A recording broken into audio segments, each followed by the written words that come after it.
Testing. 1, 2, 3. Let me know if you can hear me in the chat. Yep.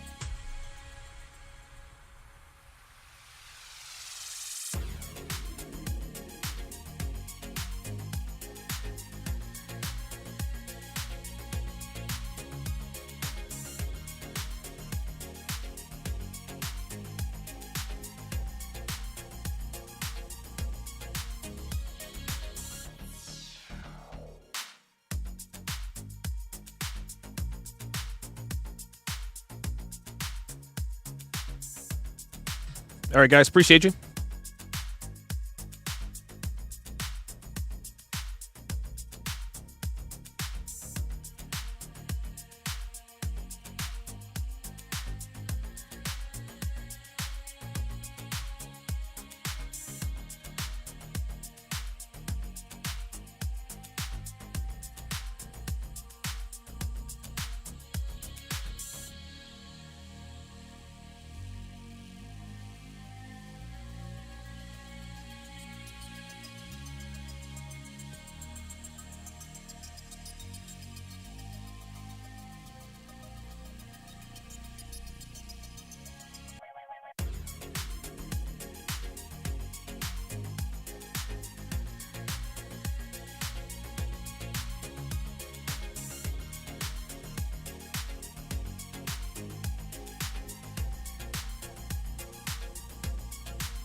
Two.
A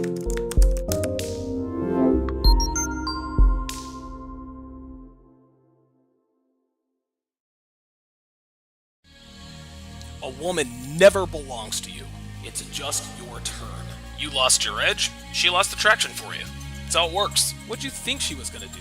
Tell you she cheated? Men cannot afford to get complacent in relationships. Get your fat ass off the couch, start lifting weights, and learn game.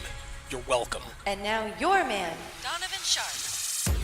What's up, guys? It's your man, Donovan Sharpe, and welcome to the 877th edition of TSR Live, your daily dose of toxic masculinity, misogyny, and small bleep energy.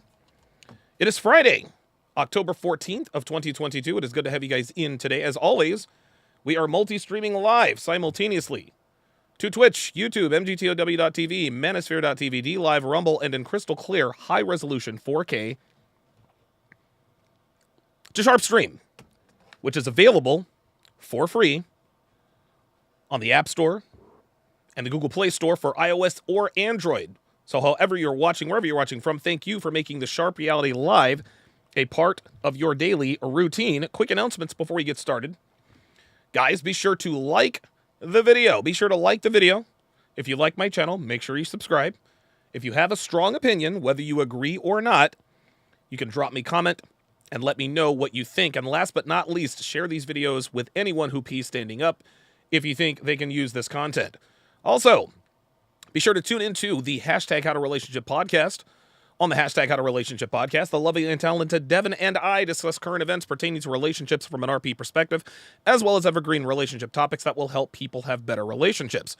We also talk about certain elements of our relationship to give you guys a little bit of insight on what makes us tick and what makes our relationship work. You guys can tune in every Saturday and Sunday evening at 7 p.m. Eastern right here on the Donovan Sharpe YouTube channel. Tomorrow, we are going to have a menstrual cycle coach on to talk about relationships.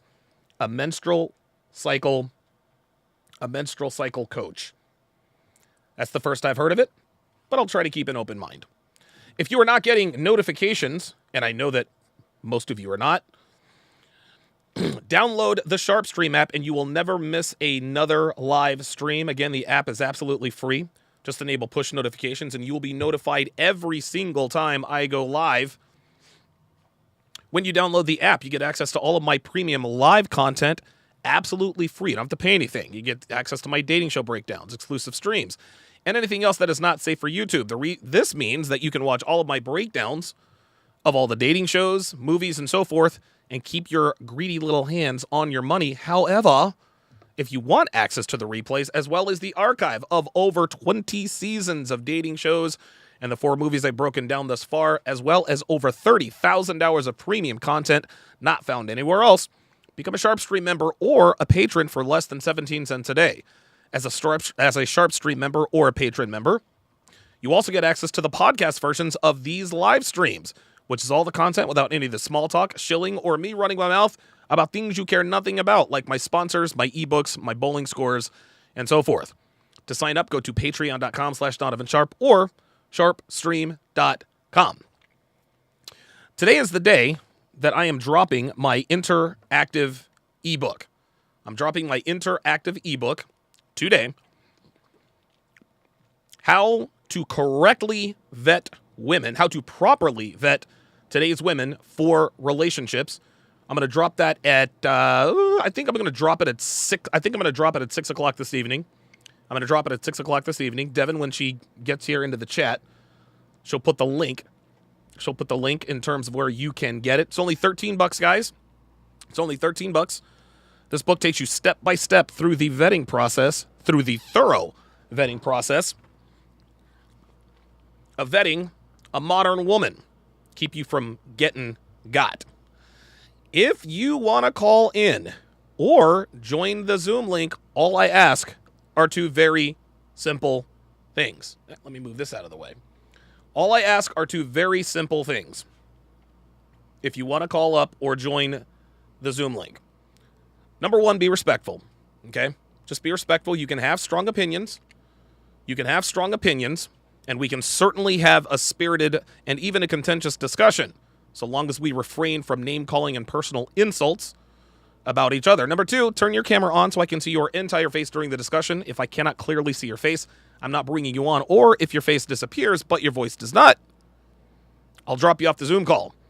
So you trolls out there will have to show your ugly faces for all the world to see. Man, I'll tell you what. It has been a very interesting, very, very interesting 24 hours for our friend DJ Academics. It appears, as you guys can see on your screen, it appears that it looks like he got into a little bit of an altercation. And here's the thing, guys. Here's the thing. I don't know the whole story, so I'm actually going to be learning just like you are. Apparently he was trying to break up a fight, but thanks to King of Life, shout out to him. He sent me the link to DJ Academic's response to the video. So what we're going to do, I'm going to read the super chats. I'm going to quickly read the super chats. I'm going to open up the phone lines here in a few minutes. Actually, I'm going to open up the phone lines. Hang on a second. Wait a minute. Oh, hang on a second. There we go. All right. Very good. I'm going to open up the phone lines in a few minutes. Oh, it looks like, okay, very good. Thank you very much for that, Dev. Thank you very, very, very, very much for that, Dev. I appreciate that very, very much. I don't know why I even put I don't know why I put my phone in airplane mode. I guess my computer's not in airplane mode. Anyway. So, guys, the Zoom link is open. I know you guys are going to have a lot of strong opinions about this. If you want to join me and share your strong opinion, share your opinion on this whole DJ Academics situation, I will be opening that up. But I want to reserve judgment until after we hear and see all of the alleged facts. I don't want to. Oh, wait a minute. That's not what I wanted to do. There we go. I don't want to rush to judgment. I don't want to make any crazy. I don't want to jump to conclusions until I know the entire story. There are two sides to every story. We're going to look at both sides, and then we are going to discuss. Shout out to... Oh, wow, the super chat's coming in hot and heavy. Thank you guys for the support. Appreciate that very much.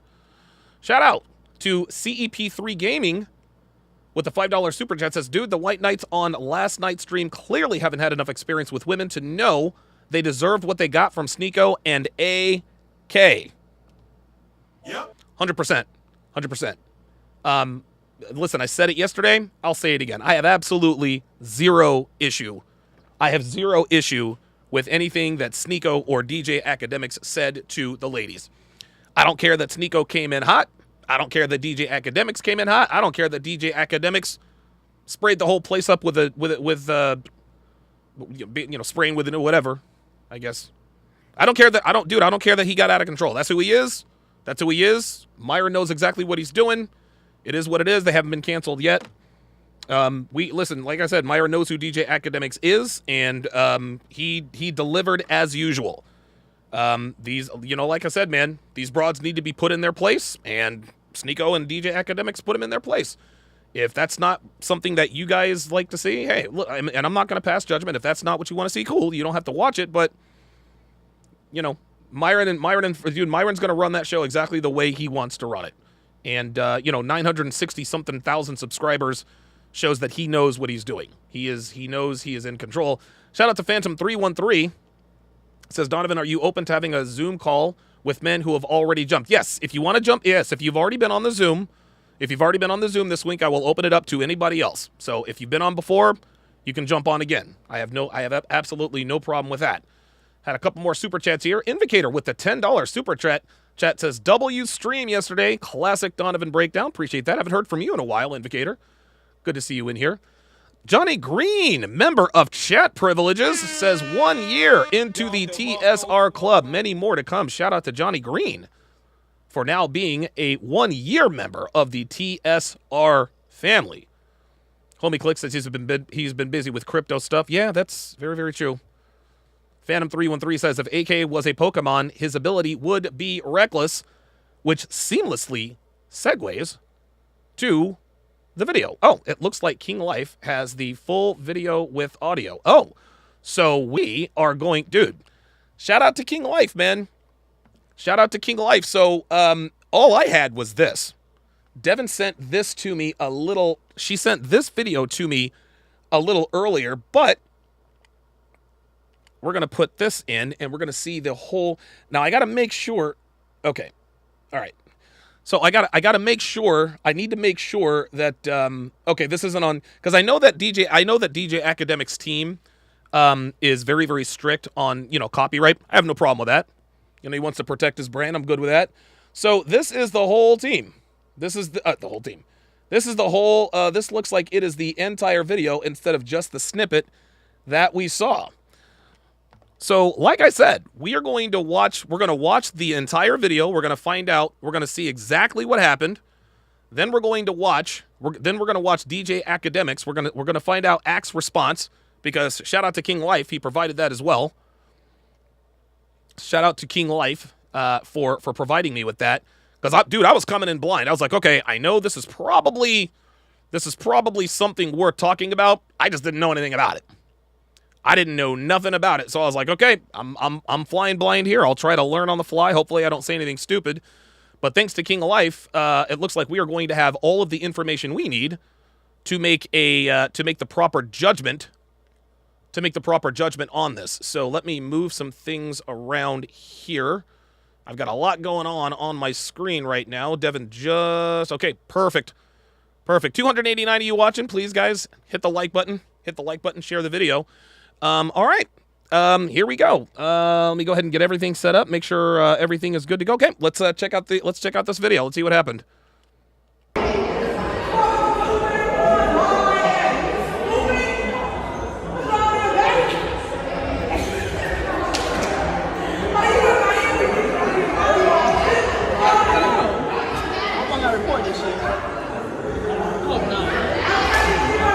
Oh, that's a problem. Oh no, she's trying to get away. Yo, do not fight that big bitch. I hope that little girl is not about to fight this. Like, she's stepping up a couple weight classes here. Like, that's if it's the big bitch with the red hair. Now I recognize old girl in the white. She was on the pod last night. And she looks like, yeah, I saw Fresh. They're recording it too. She was on the pod last night. So I recognize her, and I think I recognize the other girl to her right. That bitch is bad, though. That black girl, she's bad, man. All right, let's that's a balanced breakfast. Let's see what happens. What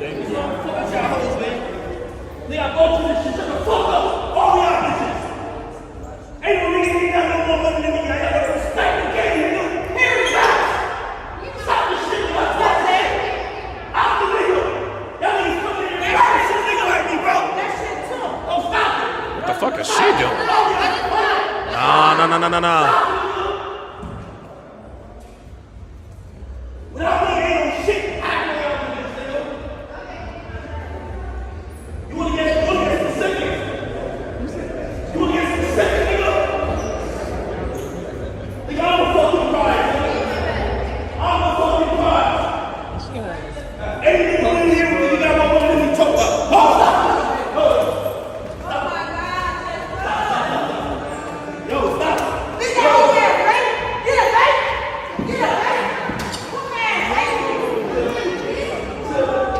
Some World Star shit. Oh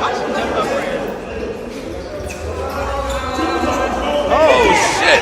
Bitch done pulled her. Oh shit! Weave's about to come off now, y'all. Weave's about to come off now. Yeah, Weave's about to come off now. That's the first thing. God damn, we got both. Yo, old boy just picked her up. What the fuck? She got drawers on? Oh, she got drawers on. She had to let go. Oh, there it is. Oh, boy. Oh, yes. Here we go. This is the money shot right here. That's the money shot right there. That's it. That's it. Yes, sir. Yes, sir. Yeah, Rebel 5150 says the ratchets come out at night. Oh, boy, oh, boy. Yeah. Oh, this is all bad. This is all bad.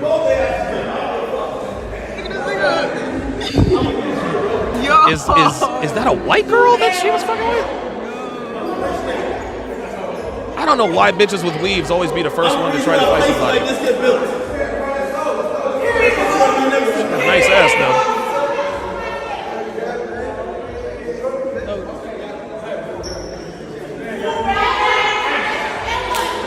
Are they? I don't know who's fighting who. I don't know who's fighting who. Okay, so the video, the video started over, but I need to watch it. I need to watch this again because I don't like. I saw one bitch yell at another bitch, so I don't know. Let's go through this one more time. Let's go through this one more time. Oh, Rolo Tomasi says he has the full AK video. Oh, send it. So Rolo Tomasi just texted me and said he's got the AK video. So yeah, send it over. Send it over. All right, here we go. All right, so what it looks like. So listen, I think I'm gonna mute all of this. I think I'm gonna mute this for a little bit. You know what they say, man. If you want to really see what's going on, you got to watch with the sound down. All right. Now we're really going to, okay, let's, okay, so it looks like, oops. Okay, so old girl with the weave is talking shit, and it looks like Ack is, okay, so there's Fresh on the right. Now, here's problem number one.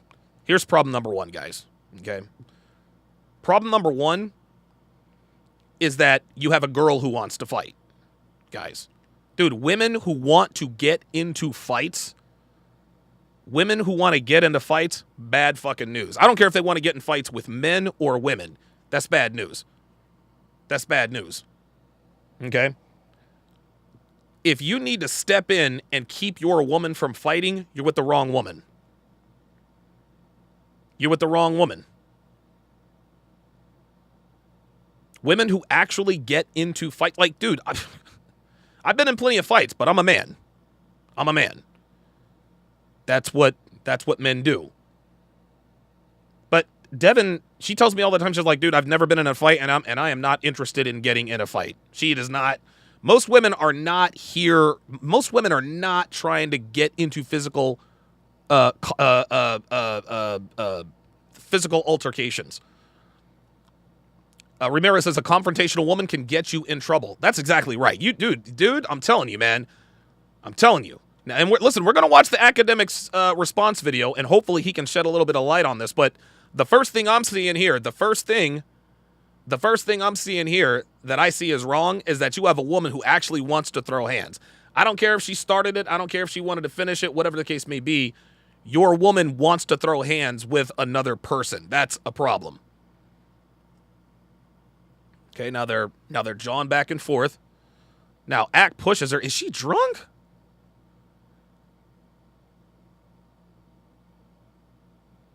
Okay, so Ack's woman looks like she's pretty drunk. Looks like she's pretty drunk. And now let's rewind this. Now we can see that Ack actually pushed her a couple of times. Let's take a look at this. Yeah, Colonel Sanders of 16 says women who get into fights can get you killed. Okay, so she's walking.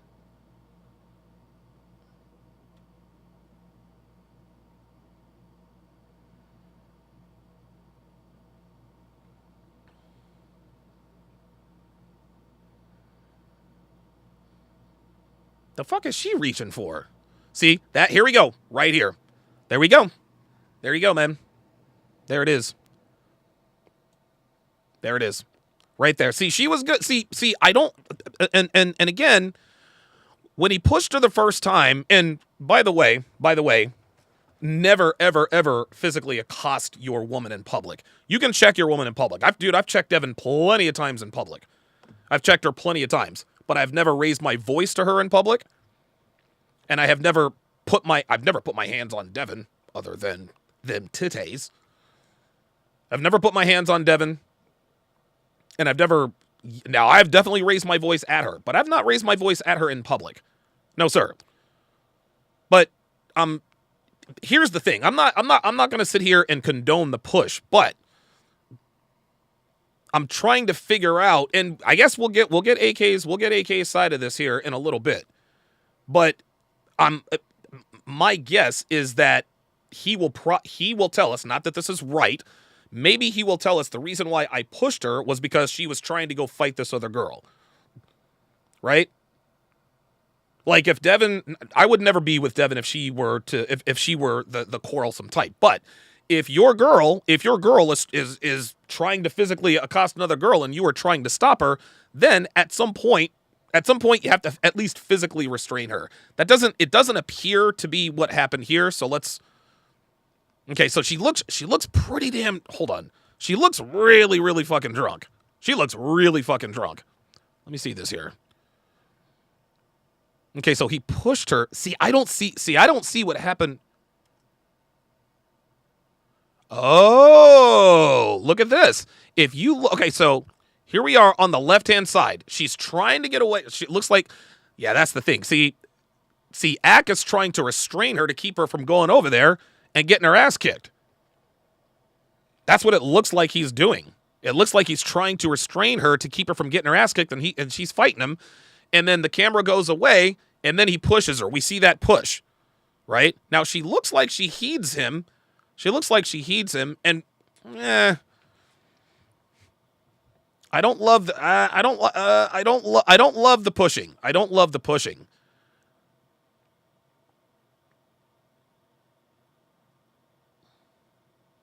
Now, this is the problem. That's a problem right there. That's a problem right there. That's a big, big problem. And we're gonna get Ack's response to this, but that right there is a problem. Okay?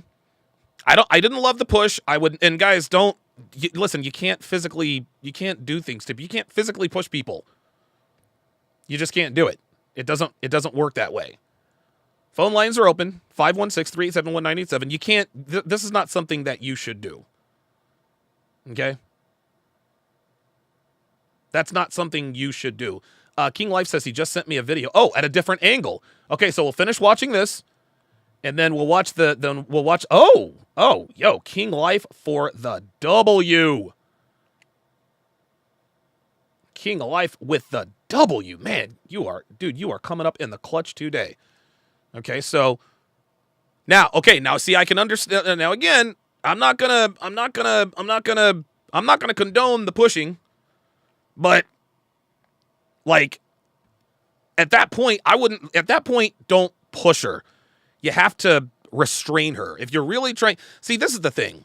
And listen, I like Ack. I don't know him personally. I don't have anything against him, but as a man in this situation, this was after the Fresh and Fit podcast.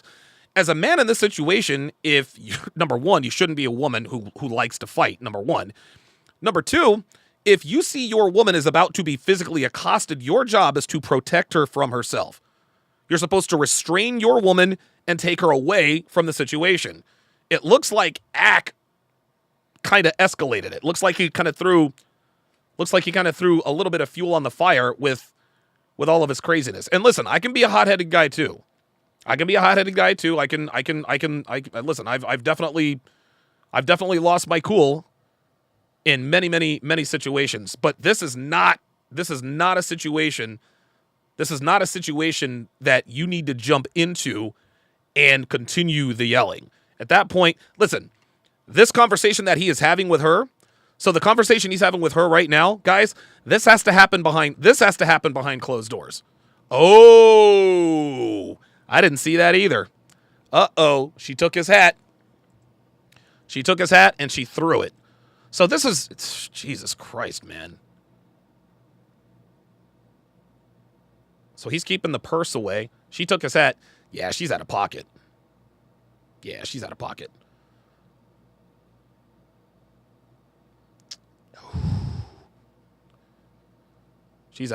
I don't know Ack's woman. I don't know DJ. I don't know Axe Woman. I don't know Axe Woman, but this is, I don't know. I think DJ Academics needs to. Yeah, and guys, look, my new ebook drops today. How to properly vet women. How to properly vet women. Wow. Okay, let's finish this up and then we'll watch the other. Oh, whoa! Hey, here we go. Oh yeah. All right. Oh, she was trying to. Oh, she was double teaming. Oh, okay. Look, watch this. I love how old boy just picks her ass up and just got her the fuck up out of there. God damn. Yo, these bitches are hood as fuck.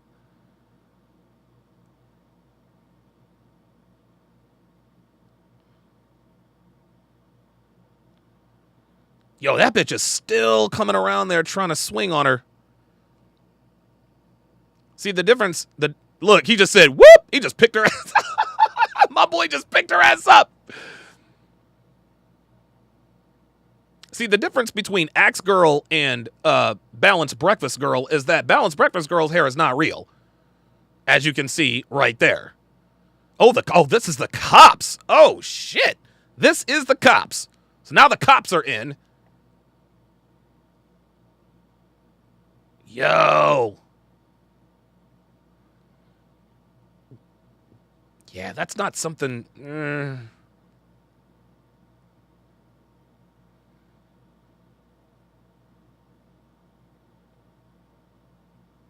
Oh, and this bitch is still talking shit. Oh, they're doing it for the camera. Yeah, she wants to be on World Star. Yeah, that's a great image for you to have. You're, a wigless hood rat talking shit. Oh boy, this was a fucking train wreck. All right, so let me go to the other angle here. Let me bring this over. Oops. All right, let me take this down. Oh, wait a minute. All right, here we go.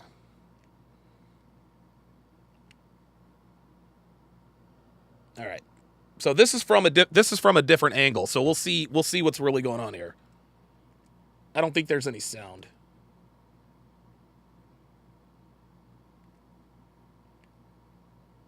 Yeah, I don't think there's any sound. Okay, so let's see here. Let me rewind that. So this starts from the push. So she's walking towards him, and he leans into.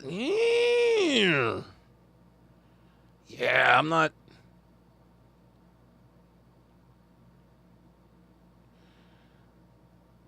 Wow. She probably felt.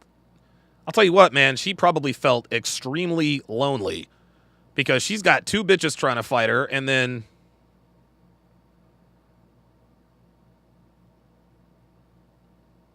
Oh shit! There's Fresh. Oh, okay. So that was the whole video. Let's run that back. Yeah, I don't love the shove, man. There's no need to. Look, listen. I have no problem checking. Like, you got to check your woman. Whoa, who was that? Hold the fuck up. Who is this bitch? Oh, she had a tattoo. Never mind. Like, I have no problem checking your woman, but it's not a good idea. Listen, it's not a good idea to put your hands on a woman in the first place, least of all in public. There's Fresh. Oh my God. Wow.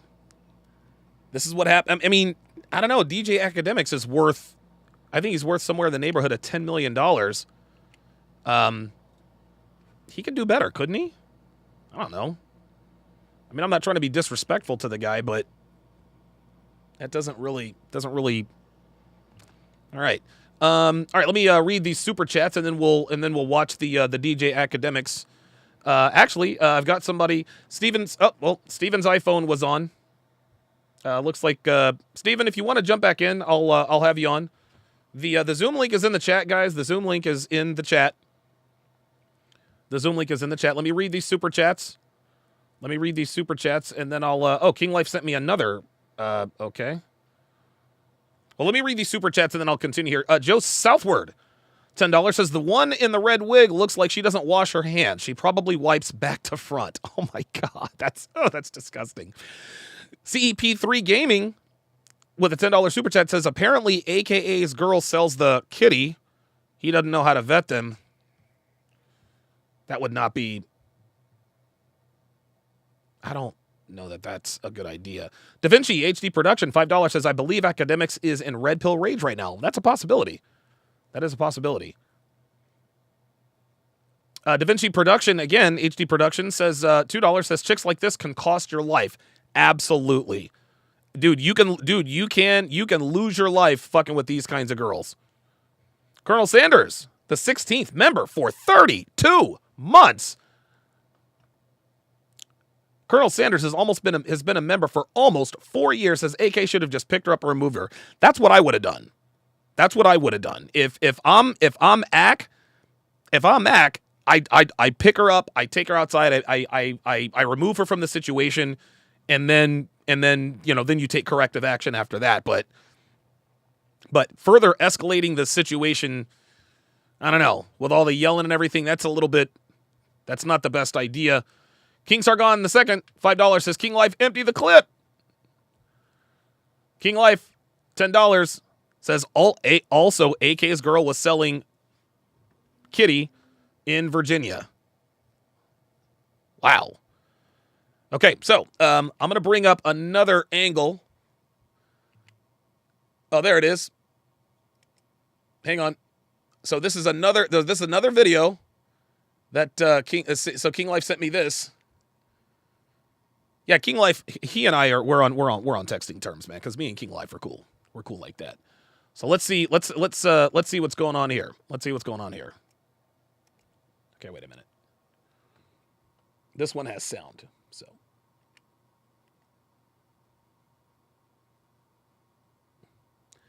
Why isn't this? This looks like the same video.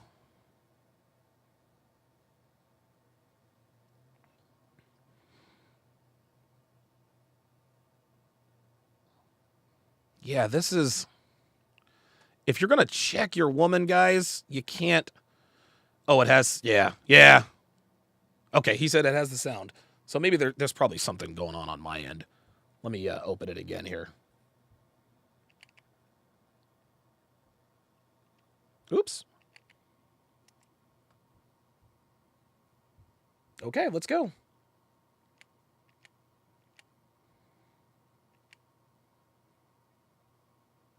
I don't know why it's not playing the sound, but either way. So I think we've seen. Yeah, this is a bad look, man. This is a bad look, dude. Like look, man, I don't know Ack. I don't know Ack personally. I don't know him personally. I know he's friends with Myron and Fresh, but oh. Okay. That was a little weird. That was me, MLD, and Terrence Pop at the CME. Shout out to those guys. Yeah. So let's take a look at his explanation, and then we can maybe make a better assessment of the whole thing here. All right, here we go.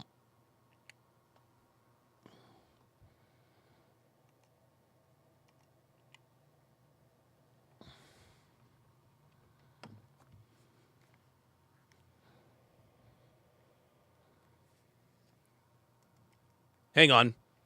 My, oh, you want to know why? It's because my freaking Bluetooth kept switching on. That's why.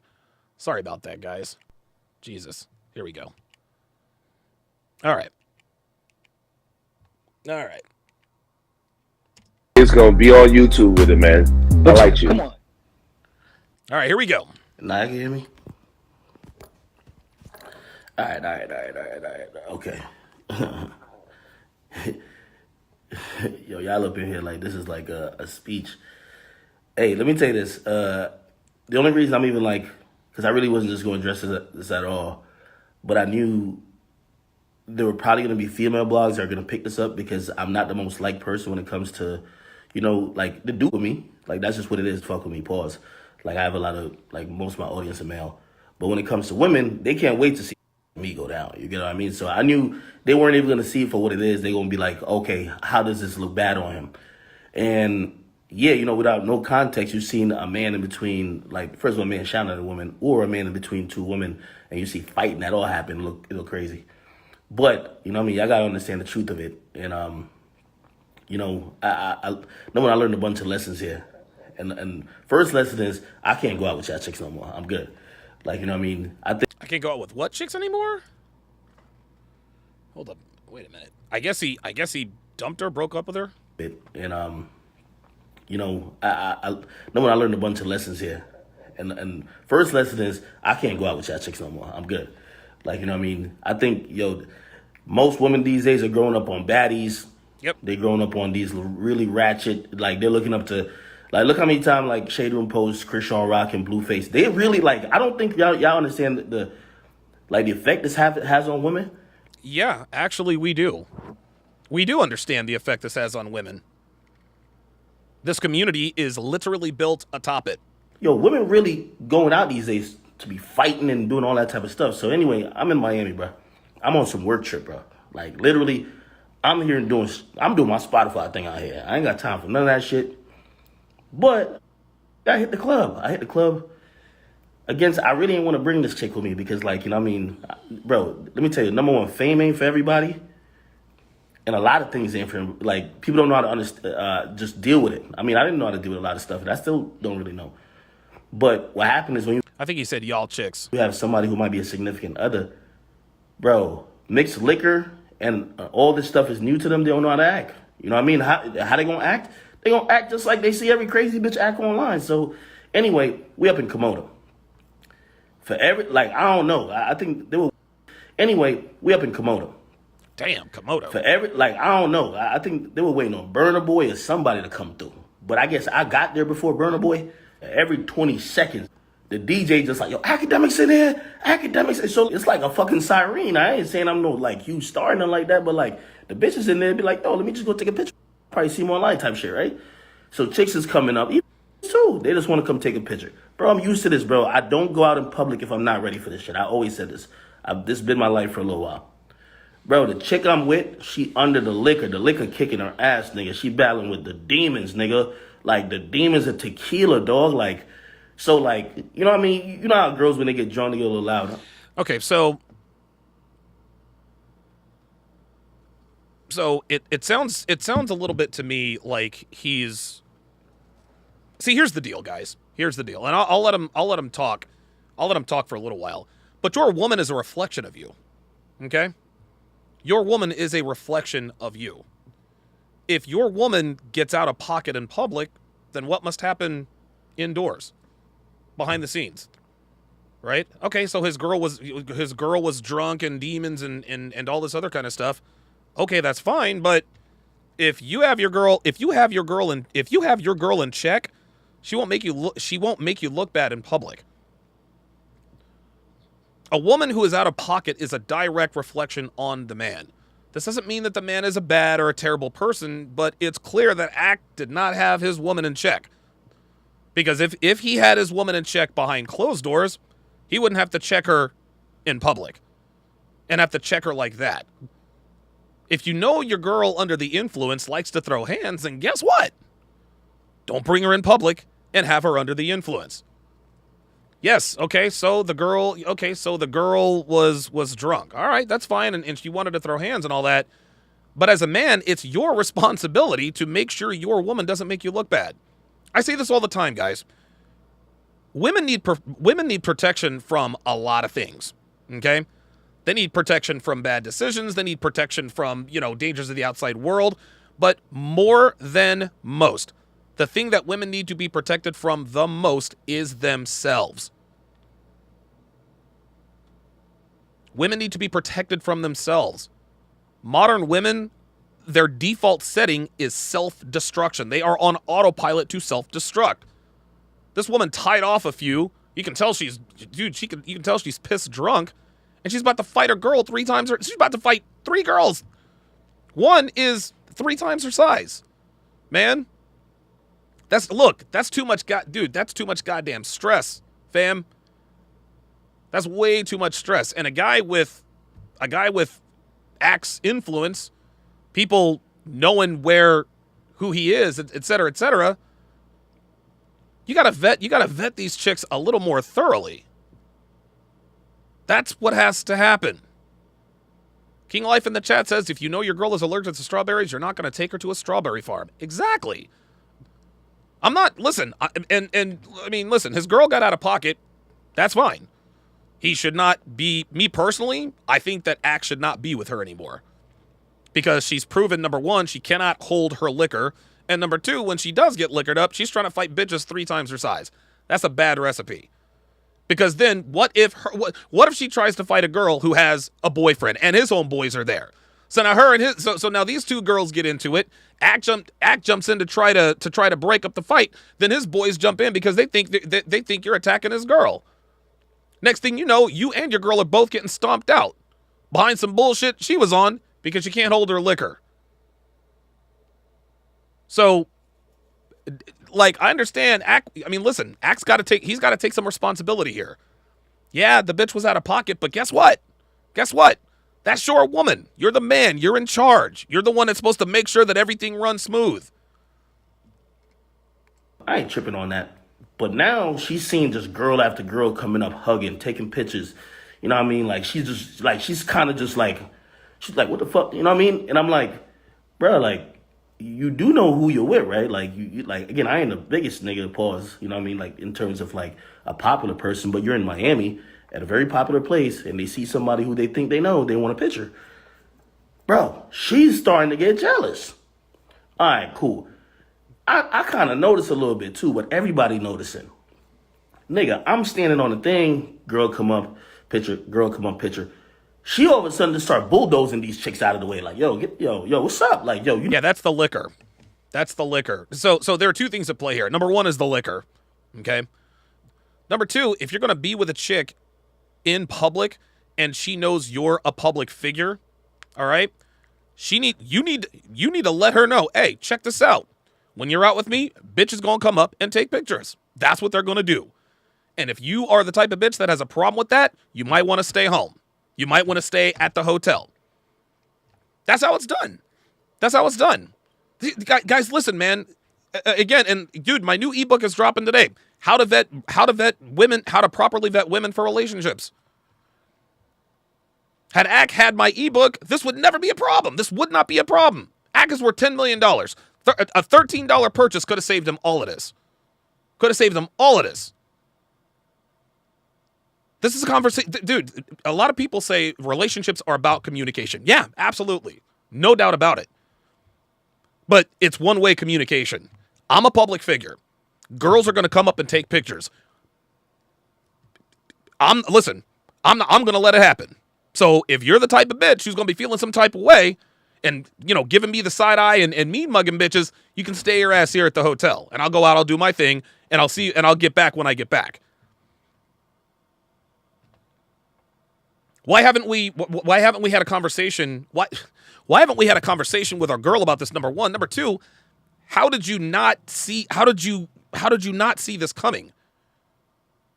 I say it all the time, guys. Dude, 99% of problems in relationships, 99% of them can be snuffed out in the beginning. That's the vetting process. You gotta know how to vet these women. And even after you vet these women, you got to make sure that when you're in public, they're acting right. This is crazy.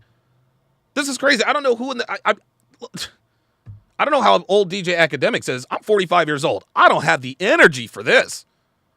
I do not have the energy to be running in behind that. Oh my God. You with me? And I'm like, yo, Shorty just wanted a picture. Like, chill. She just wanted a picture. Relax. Bro, she's in her feelings the whole time. Like, she's a woman. She is going to be in her feelings. And here's the thing. She's going to be in her feelings because she is a woman. But this is where a man's frame control comes in. If your frame and your dominance is strong enough, she can feel however she wants to feel. She'll keep all that in. Dude, I'm sure that when we go out and Devin sees girls looking at me, I'm sure she feels some type of way, but guess what? She knows she better not say nothing. She knows she better not get out of pocket. She knows she better not go and confront these bitches. No way. It's not worth it. She knows what it is. So you got to understand, man. Like, look, I understand she's a woman and she got in her feelings. This is who women are, bruh. This is who women are. And when you add alcohol to females who get in their feelings about girls trying to take pictures with you, this is something that could potentially happen. It's almost as though, you know what, it's interesting. This situation escalated so quickly, it's almost like Act didn't see this coming. It's like, whoa, wait a minute. I didn't know that shit like this would pop off in this situation. Nah, bro, you got to know your woman better than that. Shit like, and I'm like, yo, don't you understand what comes with dating somebody who has some type of attention? This ain't your local, but this what, you know, I fucked up, you know. I'm taking a lot of blame for this. Like, you know, just how I mentally I'm processing this. Bro, like, you can't just grab any type of chick and be like, yo, come on. Like, we Colonel Sanders the 16th says, dude, like Andrew Tate says, train your woman before you go out. Bro, I've been talking about training your woman shit before I even knew who Andrew Tate was, man. I say that, dude, people look at me funny when I say you got to train your woman. I've said on the Fresh and Fit podcast, you got to train your woman. Oh my God, I can't believe you said you got to train your woman, guys. This is an untrained woman. This is an untrained female. Women need bad behaviors trained out of them. This woman drinks too much and she wants to fight. That's a bad combination. We're going to live a different life. We're going to be here, there. No. These chicks been dealing with bums, crackheads, drug dealers, scammers, like, you know what I mean? Like, so, like, this shit is affecting all of them. Anyway, I ain't even trying to be too negative. I was trying to just keep it factual. All right, man, we in the club. Now I'm with people. That's the thing. I'm with other people. So there's a couple of girls that's with us. There's a couple of dudes with us too, right? Fire Opal Sky says, not run a train, train your woman. Totally different beast. Yeah, you think? The girls are noticing this because none of them is like that. Like, you know what I mean? They didn't have a nigga though, but they're not like that. They're noticing, yo, why is Shorty mad extra? Like, you know what I mean? It's mad obvious when people are looking at you. You're in a club and your drunk significant other is in your face like, yo, you know who you here with? Like, yo, she thinks it's on a reality show. I'm looking at her like, bruh, you know, like every nigga looking at us in here, like, you know, what are you doing? Right? Oh, that's bad. Again, I'm still blaming on the alcohol. You know what I mean? It's tequila kicking her ass. All right, bet. Look, man, alcohol does have a little bit to do with it, but again, some responsibility has got to fall on him, man. Some responsibility has got to fall on him. And, dude, you know how bitches be. You know how bitches be. If they see that your bitch has a problem with you coming up and taking pictures, what, do you think they're going to back off? You think they're just going to back off and say, it's okay. I'm just going to back off because this woman, no. They're going to try to exacerbate the situation. They're going to try to exacerbate the situation. They're going to try to get under your skin, get in a fight, and get on World Star. Get some clout. As you can see, balanced breakfast there on the left-hand side. So, I mean, I don't know, man. He says, I'm going to blame it on the alcohol. Look, alcohol was a factor, but I think this one's on Act, man. You gotta have your woman in pocket. You gotta have your woman in pocket. I'm walking out the spot, so we leaving the spot. We supposed to go to another spot. I see another girl who says, yo, Act, what's up? And she kind of runs up. My chick wasn't with me, so she was in the bathroom or something. So she comes out a couple seconds later. She sees this girl basically talking to me, and she just motherfucking pulls like a truck stick move, nigga. Boom, hit the chick. Knocks her out, and then, well, not knocks her out, but like, she kind of shoulders her, like, yo, whoa, hold on, it's my nigga now, what you doing? So she started talking to me, like, so she's in my face and shit like that. She's like, yo, what you doing? Like, yo, you wilding right now. So that's what she's saying to me. I'm like, bro, I'm not wilding. People just want pictures. That's just all it is. People just want a few pictures. That's it. Bro, she is tweaking.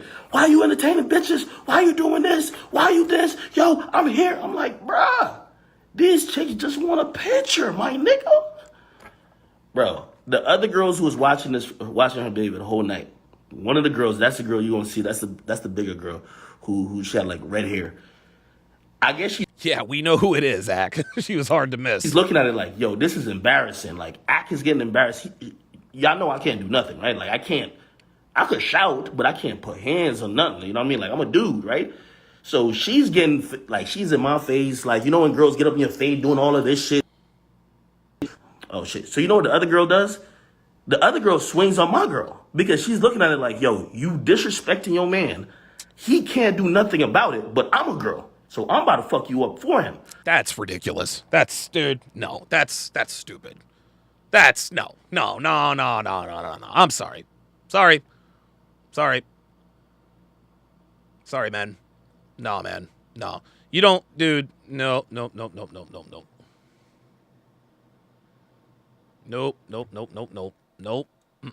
No. When you have another woman trying to fight your woman because of something she's doing to you, that is, what are we doing? Is it even, at some point, is it even your woman? That is, yay. King Life says, AK about Miranda, you using my man Fresh, also AK to his pro girlfriend. I bought you this bag.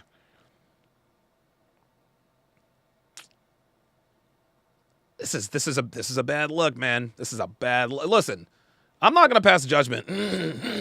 I'm not gonna use one incident with DJ Academics as a referendum on his overall character, but this is a bad look, man. This is a bad look, dude. You got your girl about to fight you over what another bitch is doing, then you got another bitch trying to fight your girl over what your girl is doing to you. That's a big mess. Obviously, that's not what I have no idea who Miranda is. You guys have to clue me in. want to happen. You get what I mean? Like, you know, I take all responsibility for not being with a woman who knows how to, number one, handle her liquor. Okay. Now this is what I'm talking about. Now he's taking accountability. For him. Here we go. Obviously, that's not what I want to happen. You get what I mean? Like, you know, I take all responsibility for not being with a woman who knows how to, number one, handle her liquor. Number two, act in public. But the other chick was really just trying to help out. Like, all right, bro, this bitch is acting up. I'm about to get her in line. Anyway. Okay, so he took accountability and said, hey, let's listen to that again in case you guys missed it. We all said that he's got to take accountability and he's trying to skirt it. Okay. I'm about to fuck you up for him. Obviously, that's not what I want to happen. You get what I mean? Like, you know, I take all responsibility for not being with a woman who knows how to, number one, handle her liquor. Mm-hmm. Number two, act in public. But. Okay. He said, but. The other chick was really just trying to help out. Like, all right, bro, this bitch is acting up. I'm about to just get her in line. Anyway. Big Mo is in the house, the sound engineer for the Fresh and Fit podcast, with the $5 super chat. Said this debacle is a first-class example on why Donovan always quotes about never investing in a woman who puts the relationship at risk. Yo, Mo, send me a text, man. I got to get you all of my... Mo, I've been trying to get you my entire catalog forever. I've been trying to get you in my entire catalog forever, man. So I'm trying to... Yeah, that's Big Mo. That is absolutely Big Mo. I got to get him all my stuff, man. Hit me. Anyway, she punches my chick. I'm like, oh, shit. So now I'm trying to just diffuse it like, y'all don't fight, relax. And I'm telling her, I'm like, yo, you're wilding. You are wilding. Just chill out a bit. We about to get out of here. That's when that video kind of cuts on. So I am shouting at her, right? I'm shouting at her. I'm like, yo, bro, chill. Because she's looking like, yo, she's trying to fight. I'm like, nigga, we're in public. Chill. Like, nigga, I'm not Blueface, nigga. This shit is embarrassing to me. I don't know how niggas make money, but I can't make money out of ratchetivity. Like, I don't do reality shows. I make my money by beating these record labels over the head and doing YouTube videos and other shit like that and podcasts. Nigga, I don't make no money off ratchetivity, my nigga. That's never been my thing. So I ain't signed nothing with no fucking reality show yet, and I ain't gonna do it now. You know what I mean? So I'm like, when you see Blueface doing that shit, that nigga just announced a reality show. So like, I don't do that type of stuff. So I'm looking at her like, yo, bro, you embarrassing me, bro. That's what I'm saying to her. The other girl, anyway, yeah, she hits my hat off, and then they get a chance to square up. She swings on the other girl. The other girl got friends with her. The other girl like says something, her friends jump in. Yeah, right. And I'm over here using my body as a human shield type shit, because at the end of the day, you know what I mean, even if my chick was disrespecting me and wilding out in public, granted she was drunk, you don't want nobody to jump your girl. You feel what I'm saying? Yeah. Nor, but also I can't hit nobody. I can't hit the other girls. I just got to be like, yo, chill. Let's kind of break it up. Whole time Miami police is right there. Miami police to our left looking like, yo, they're having a blast. Oh, my Like, they might God. be recording too. Everybody recording. Like, the niggas I'm with, they're recording. Nobody helping. Everybody got a phone out like fuck TMZ and paparazzi. Everybody paparazzi. Okay, the fact that the Miami PD stood there and watched it, that's a problem. That's a problem. That's a big problem, y'all. I'm looking at the Komodo staff, they recording. I'm like, what the fuck? So I'm the only one trying to stop this fight. Anyway, they eventually do jump in. And basically, they put my chick in cuffs. So they put her in cuffs because she's the one who kind of started, she got Probably drunken and probably public intoxication and disturbing the peace. Some, whatever. hit first, but then like what everybody saw is when the second round of it, she kind of like punched the girl first. So anyway, she ain't get locked up or nothing like that. But the shit is embarrassing. You know what I mean? Like, again, number one, I was having a conversation with her today trying to explain. I'm like, bruh, you're with a nigga who they want to see in some dumb shit like this. You're with the nigga who they can't wait for me to like, if they have me throwing a punch on a woman, that's it. God. Nigga, when Shade Room first posted it, this shit had 10,000 comments, like 10 minutes. So I'm hitting them up. I'm like, bruh, like, this what really went on. This, I bet. We reposted. They reposted with some context, no views. Nobody gives a fuck about the truth. But anyway, yeah, he's right. Overall, because, again, I made sure I talked to the cops to make sure nobody got sent to jail. No charges being pressed between the women. But that was my role. I was just trying to break up the fight. I'm gonna take responsibility as a man for it though, because in the line of work I'm at, I can't bring around women who are gonna be doing that. I don't like that type of bullshit. Okay. I rarely go out myself, so if I'm going out with a woman and she's jealous, knowing that people like, I'm hosting an event tomorrow in Jersey.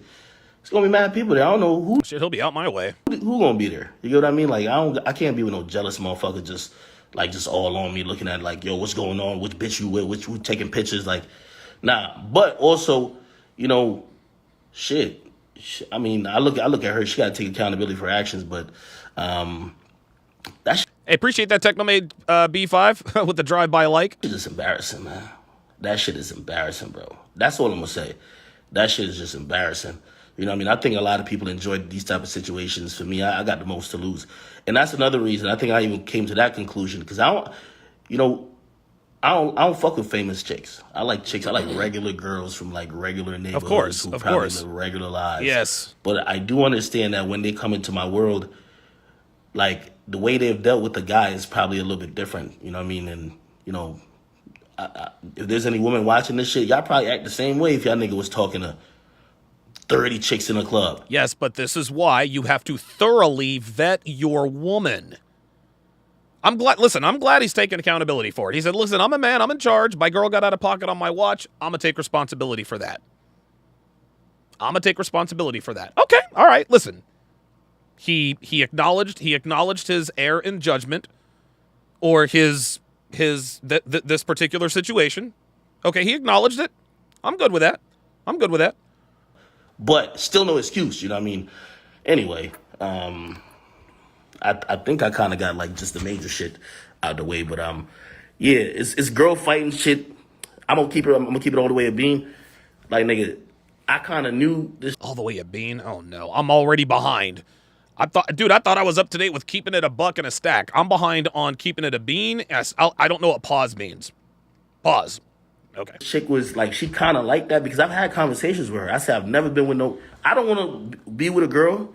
There's a few things, like, I'm on some finesse 2 time shit. I don't want my girl to be masculine. I don't want my girl to be over here.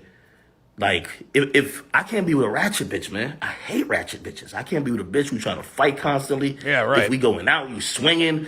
If you looking to fight, if you think you Debo, like, my nigga, I'm not trying to be with no girl like that. Yeah, but and listen, and I agree with him 100%. But how it appears that this is the first time he has seen this. It sounds to me like he was unaware of his woman's proclivities to, number one, get that drunk off tequila, and number two, want to fight other bitches, and number three, get mad at other bitches trying to come up and take pictures. These are things, dude, especially as a public figure. Especially as a public figure. You gotta vet these girls, man. If you're a public figure that you know everyone's trying to take down, you gotta thoroughly vet these broads. Thoroughly. $13, Ack. $13. Look, I'll show you two right now. That's it. It's actually out today. It says drops tomorrow. It's actually out today. How to properly vet women for relationships. It's an interactive ebook. Tells you how to vet women from start to finish. $13. $13 could have saved him a world of trouble and embarrassment. It could have saved him a world of trouble and embarrassment. And look, I like that he's taken accountability and responsibility for this. I do. Okay. Oh, okay. So Rebel 5150 says pause equals no homo. Oh, okay. Well, thank you. And then he laughed at me because I didn't know. Look, man, I'm a boomer. I'm not really. My parents are boomers. I may as well be one. Right? But this is why you got to vet your woman, man, because all of this sounds like like what happened looked like just all new revelations. He looked almost shocked and surprised. Listen, man, dude, bitches are like witnesses on a stand. If you're a lawyer, never ask a witness a question if you don't know the answer. It's the same thing with women. Never take a woman out if you don't know how she's going to act, man. Like, this girl is completely out of pocket. Completely out of pocket, and it looked like Ack was almost... Dude, Ack really was in over his head. Honestly, if the cops and security didn't step in, I don't know what would have happened. So, like, I was talking to him, I'm like, bruh, when I met you, you was a nice, sweet girl. Now I'm realizing, like, you Krishan Rock, too. I'm not finna be with Krishan Rock. Hell no. I have no I'm idea not being with no bitch who think that as soon as we get to the club, I start having fun. You fighting. Like, this ain't gonna happen. These chicks think that... They think Krishan Rock 2, bro, is, like, that's the mold. Like, I have no idea who that is, so... Like, but you know what? I'm gonna tell you what I'm gonna... What Krishan Rock, I guess, has the same proclivities as this girl. So, it appears that DJ Academics, it looks like he has a preference for this type of thing. And I'm not saying that that's really what he wants, but dude, if this is the second type of bitch that is trying to fight other bitches in the club, we might have a problem here. We might have a problem here in terms of your selection process. If you want a quiet chick, a regular chick from a regular neighborhood, you got to spend a little bit more time with these women. One day at a time, Doc. $10 super chat says he's soft. He chose those girls. Nonsense him acting like he didn't know who he was with. He also bullied girls on Fresh and Fit. With many videos online of him being punked by dudes, he's not consistent. Okay. Big Breezy with the 4.5 British pound super chat says he was acting like a clown on Fresh and Fit, and in this new incident with this girl. He's relatively new to women and money, and it shows. Listen, I could be wrong. And this is no slight on him, but DJ Academics doesn't strike me as the kind of guy who has much experience with women. Right? And listen, I mean, hey, look, we've all been there. Like, I haven't always known how to handle women.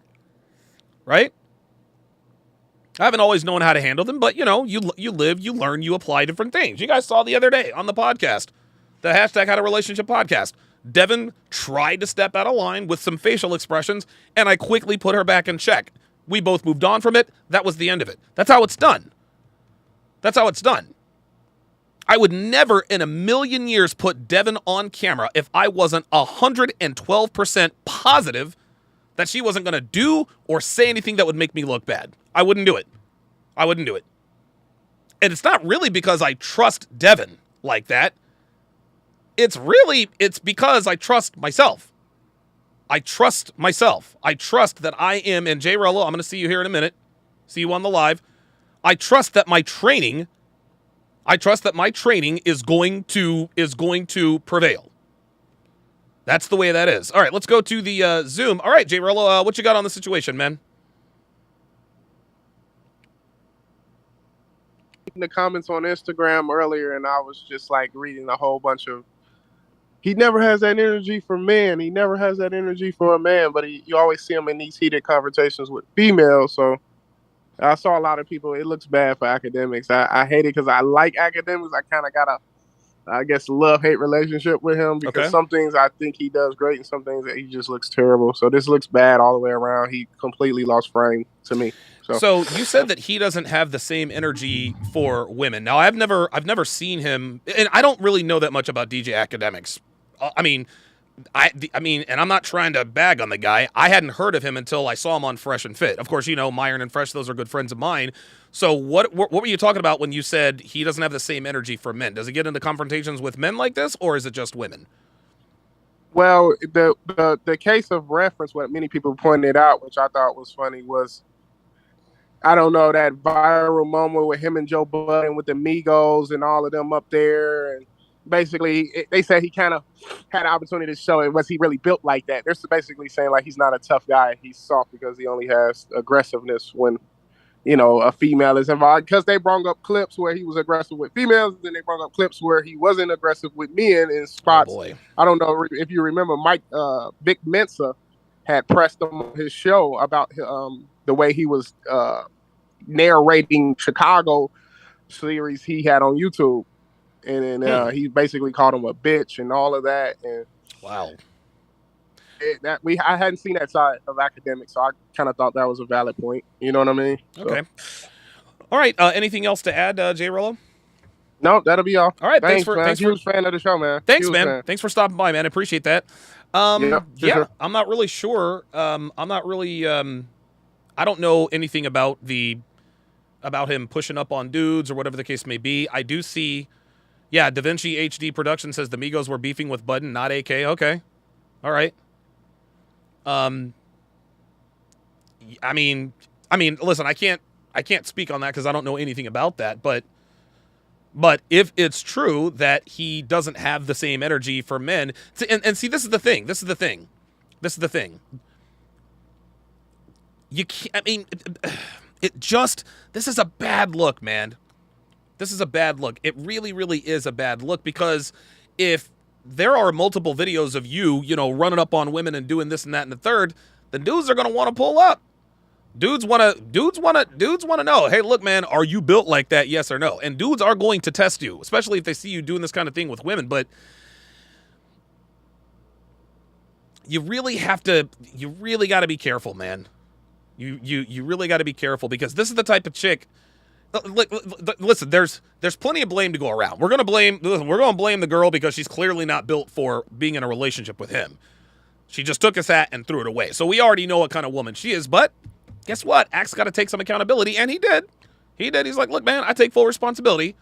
So hopefully in the future, DJ Academics picks women who are not going to get out of pocket like this in public.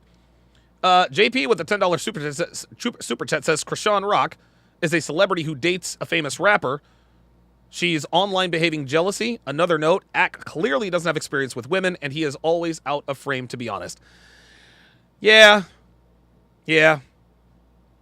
It's when you're new. Listen, man. When you have oh boy, that's a really that's a dangerous mix.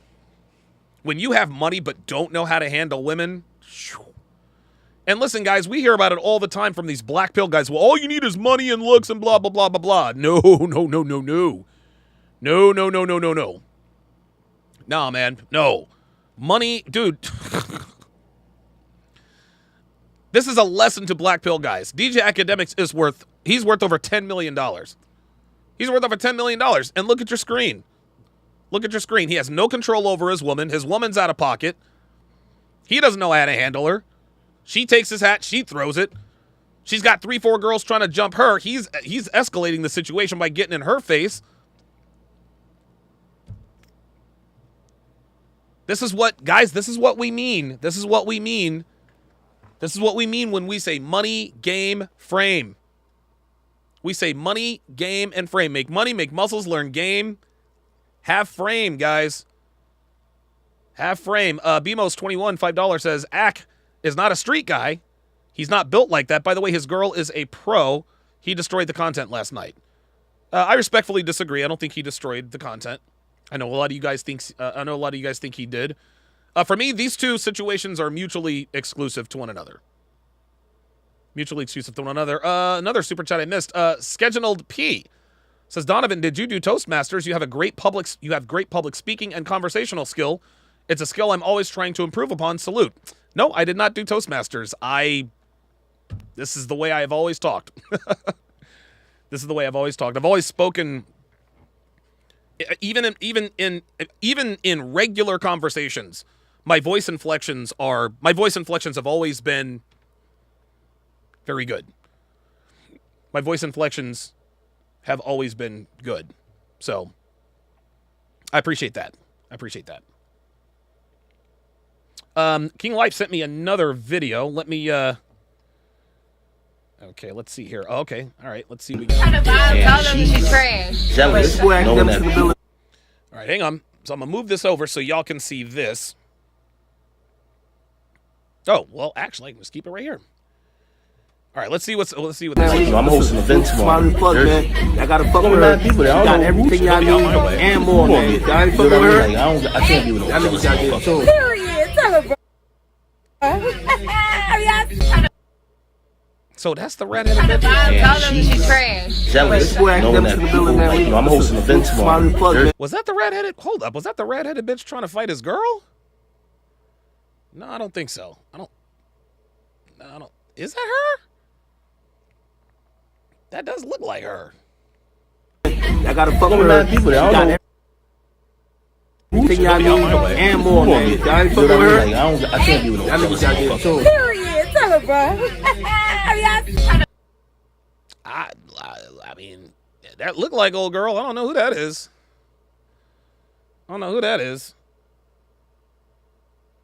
Wow. Cody Marshall with a $5 super chat says, I remember you said it's not just about the money, but it's all about the programming of that person. Guys, I'm trying to tell you. I'm trying to tell you, man. And look, man, I think this is a teachable moment. I think this is a teachable moment for DJ Academics. I think this is. I mean, unless this is what he likes and doesn't realize it, I think this is a teachable moment. This is also a teachable moment. Does that look like old girl? I'm trying to see if that's the same bitch because it looks like the same. It looks like the same hair, man. Yeah, it's got to be the same chick.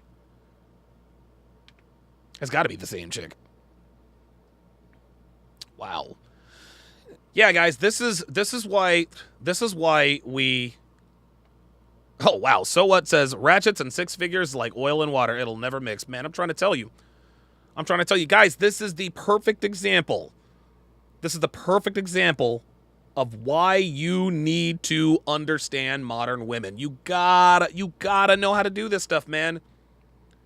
Money's not even close to being enough. Dude, if you have money and no game, this shit happens. If you have money and no game, if you don't know how to handle women, man, you become a bigger target.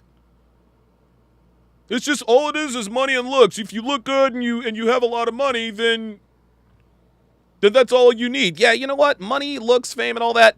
That'll certainly get you more opportunities with women. I'm certainly not going to deny that. I'm certainly not going to apply that.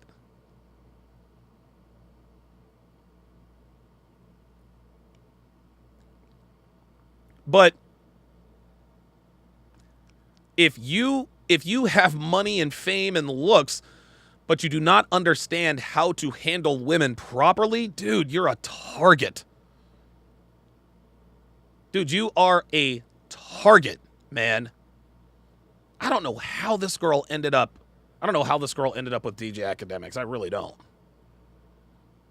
Yeah, Dr. B84 says facts. It's like having a Lambo and not knowing how to drive it. Yep. Captain Dan says, Donovan, it is 100% the same girl. Okay. All right. Taylor Dorch says, probably 10 girls there with red hair. Very true. Could be the same wig. I don't know. Maybe the bitches are smelling. Oh, Big Mo says, Smiley, that's her. So is Smiley the girl with the red hair?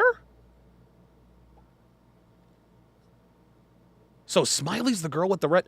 Yeah, Big Mo says, yes, Donovan, same red hair with the $5 super chat. Yep, same red hair. I can confirm.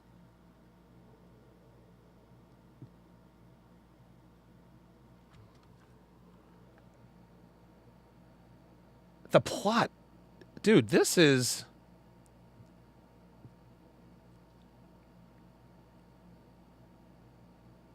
That is... Smiley is a recruiter for the show. Am I wrong? If I'm not mistaken, I think Smiley is one of the recruiters for Fresh and Fit.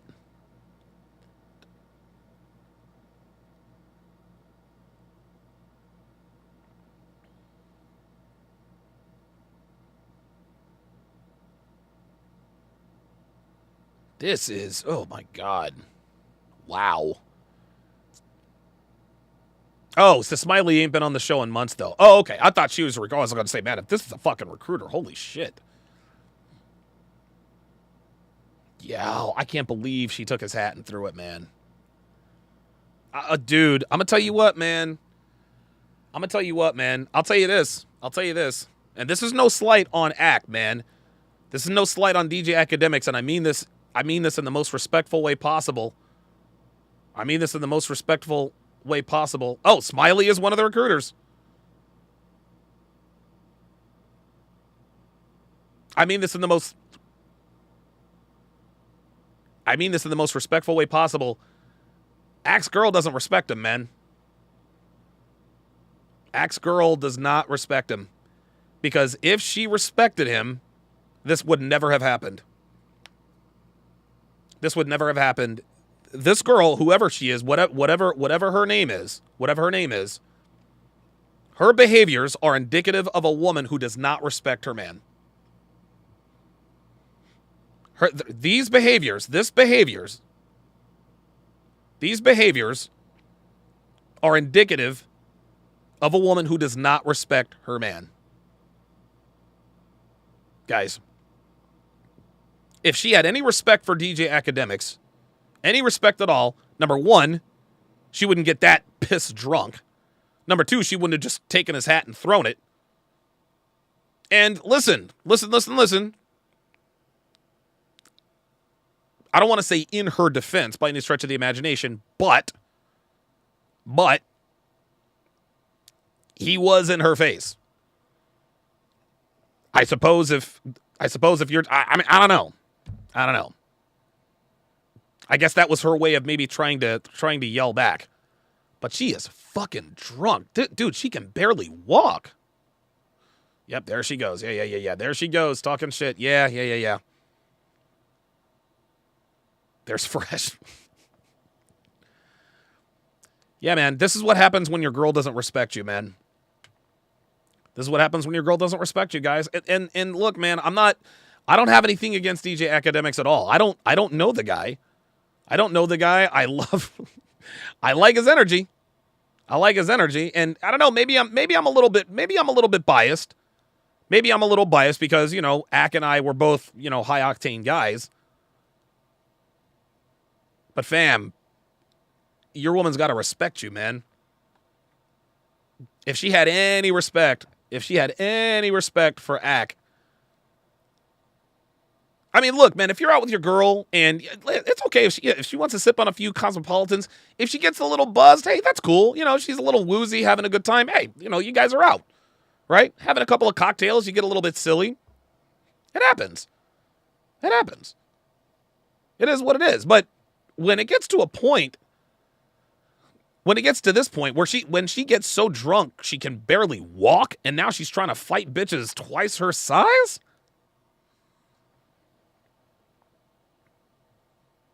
One Day at a Time Doc says, I don't believe Fresh and Fit and this are mutually exclusive. I see 2 examples of a man without frame. Maybe. Regular degular. Oh, regular degular. She don't eat no regular degular eggs.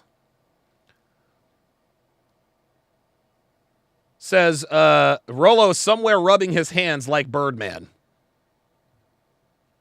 Big Breezy says, you're definitely biased, Donovan. Yeah, no shit. I just fucking said it, you idiot. And no, AK is not high octane at all. Yeah, he kind of is. He kind of is. Dude, guys like me, Andrew Tate, Tommy Sotomayor, DJ Academics, we're high octane guys, man. Like this is just how we're built, I suppose.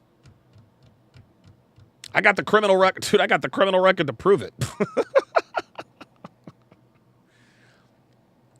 Don't run. Listen, if anybody has any beef with me, if you want to take a shot at me, the best place to do it is Clark County. Because I can't so much as, I can't even pat somebody on the back in Clark County without getting locked up. Look, I understand you guys don't like him, and that's fine. I get it. You know, he gives you guys a lot of ammo. He gives you guys a lot of ammo. Not the easiest guy to like. Did you know, Mad? Good to see you in here. I haven't seen you in a while. Says, new Cappy Pod with Donovan would be fire. Cheers. Yeah, I got to have Aaron on. I was actually supposed to go out to South Dakota to visit him a while back, and I could not make it.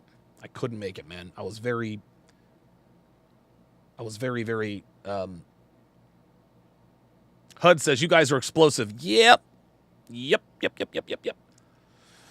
Yeah, man.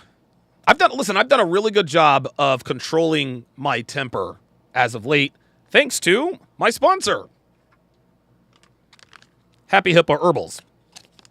HappyHippoHerbals.com. Buy through my affiliate link in the links in the description for 15% off. This is what he needs right here, guys. This is what he needs. I'm dropping my brand new ebook that says drops tomorrow. No, that is dropping today. This is out right now. How to properly vet women for relationships.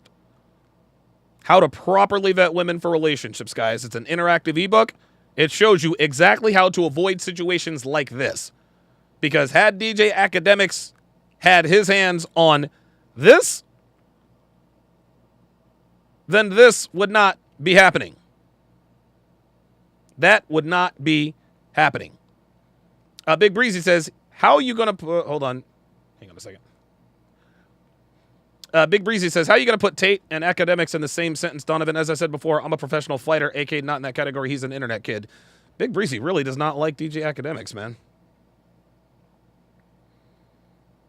He really does not like He does not like DJ Academics. I'll put him in the same sentence if I fucking want to. I didn't say they were the same person.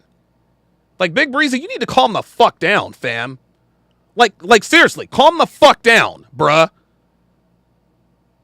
I'll put anybody in a fucking sentence I fucking want to. I did not say Andrew Tate and DJ Academics are the same person. No, I said they're high fucking octane. If you want to disagree, but don't come on here talking all that. Don't come on here talking all that shit. You need to fall the fuck back, fam. Fall the fuck back. I understand you don't like DJ Academics, but bruh, don't bring it to me. Don't even start that shit with me. I'll put whoever the fuck I want to in a goddamn sentence. I'll say what the fuck I want to say. And I don't need you or anybody else. Well, how can you? I just fucking did. Fuck out of here, man. Shit. Okay, look, you don't like the guy. It is what the fuck it is, but don't be fucking coming after me talking about categories. I don't know who the fuck you think you are, professional fucking fighter or not. Fuck out of here with that nonsense. I can't, man. Unbelievable. Unbelievable. How am I going to put him in the same sentence? Because I fucking do. Shit gets on my goddamn nerves. So Kyle 2020 on the Sharpe stream side says tat chicks. I agree. Sadly, they're the majority. Trailer trash is the look. No, I agree. I agree. Yeah, dude. There are some. There are just something. There's some women that you have to stay away from. And you know what? It's interesting. It's interesting. I'm almost positive that there have probably been a number of incidents or a number of small clues that DJ Academics probably missed that this could be a problem. He probably missed some of these dude, he probably missed some of these clues, right? This isn't the first time she's drank around him. Okay, that's fine. But if you know your woman can't hold her liquor, like, this is bad. This is really this is a bad look. This is a bad look. Taylor Dortch says females love fighting, bro. No, they don't, actually. No, they don't. And see, Taylor, that's the thing, Taylor. Women don't like fighting. Women don't like to fight. The funny thing is, and it's funny, Taylor, I used to think the same thing. But anytime women fight, we record it and put it on the internet. So, I mean, I almost agree with it. Yeah, hey, women like to fight. No.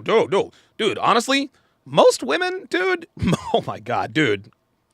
Every time I see her toss that hat, man, like the hairs on my arm stand up.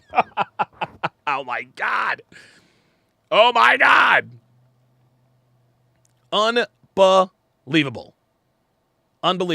Matthew Burns says, how many hoes do you have on tap, Donovan? Just one, dude. Jesus Christ.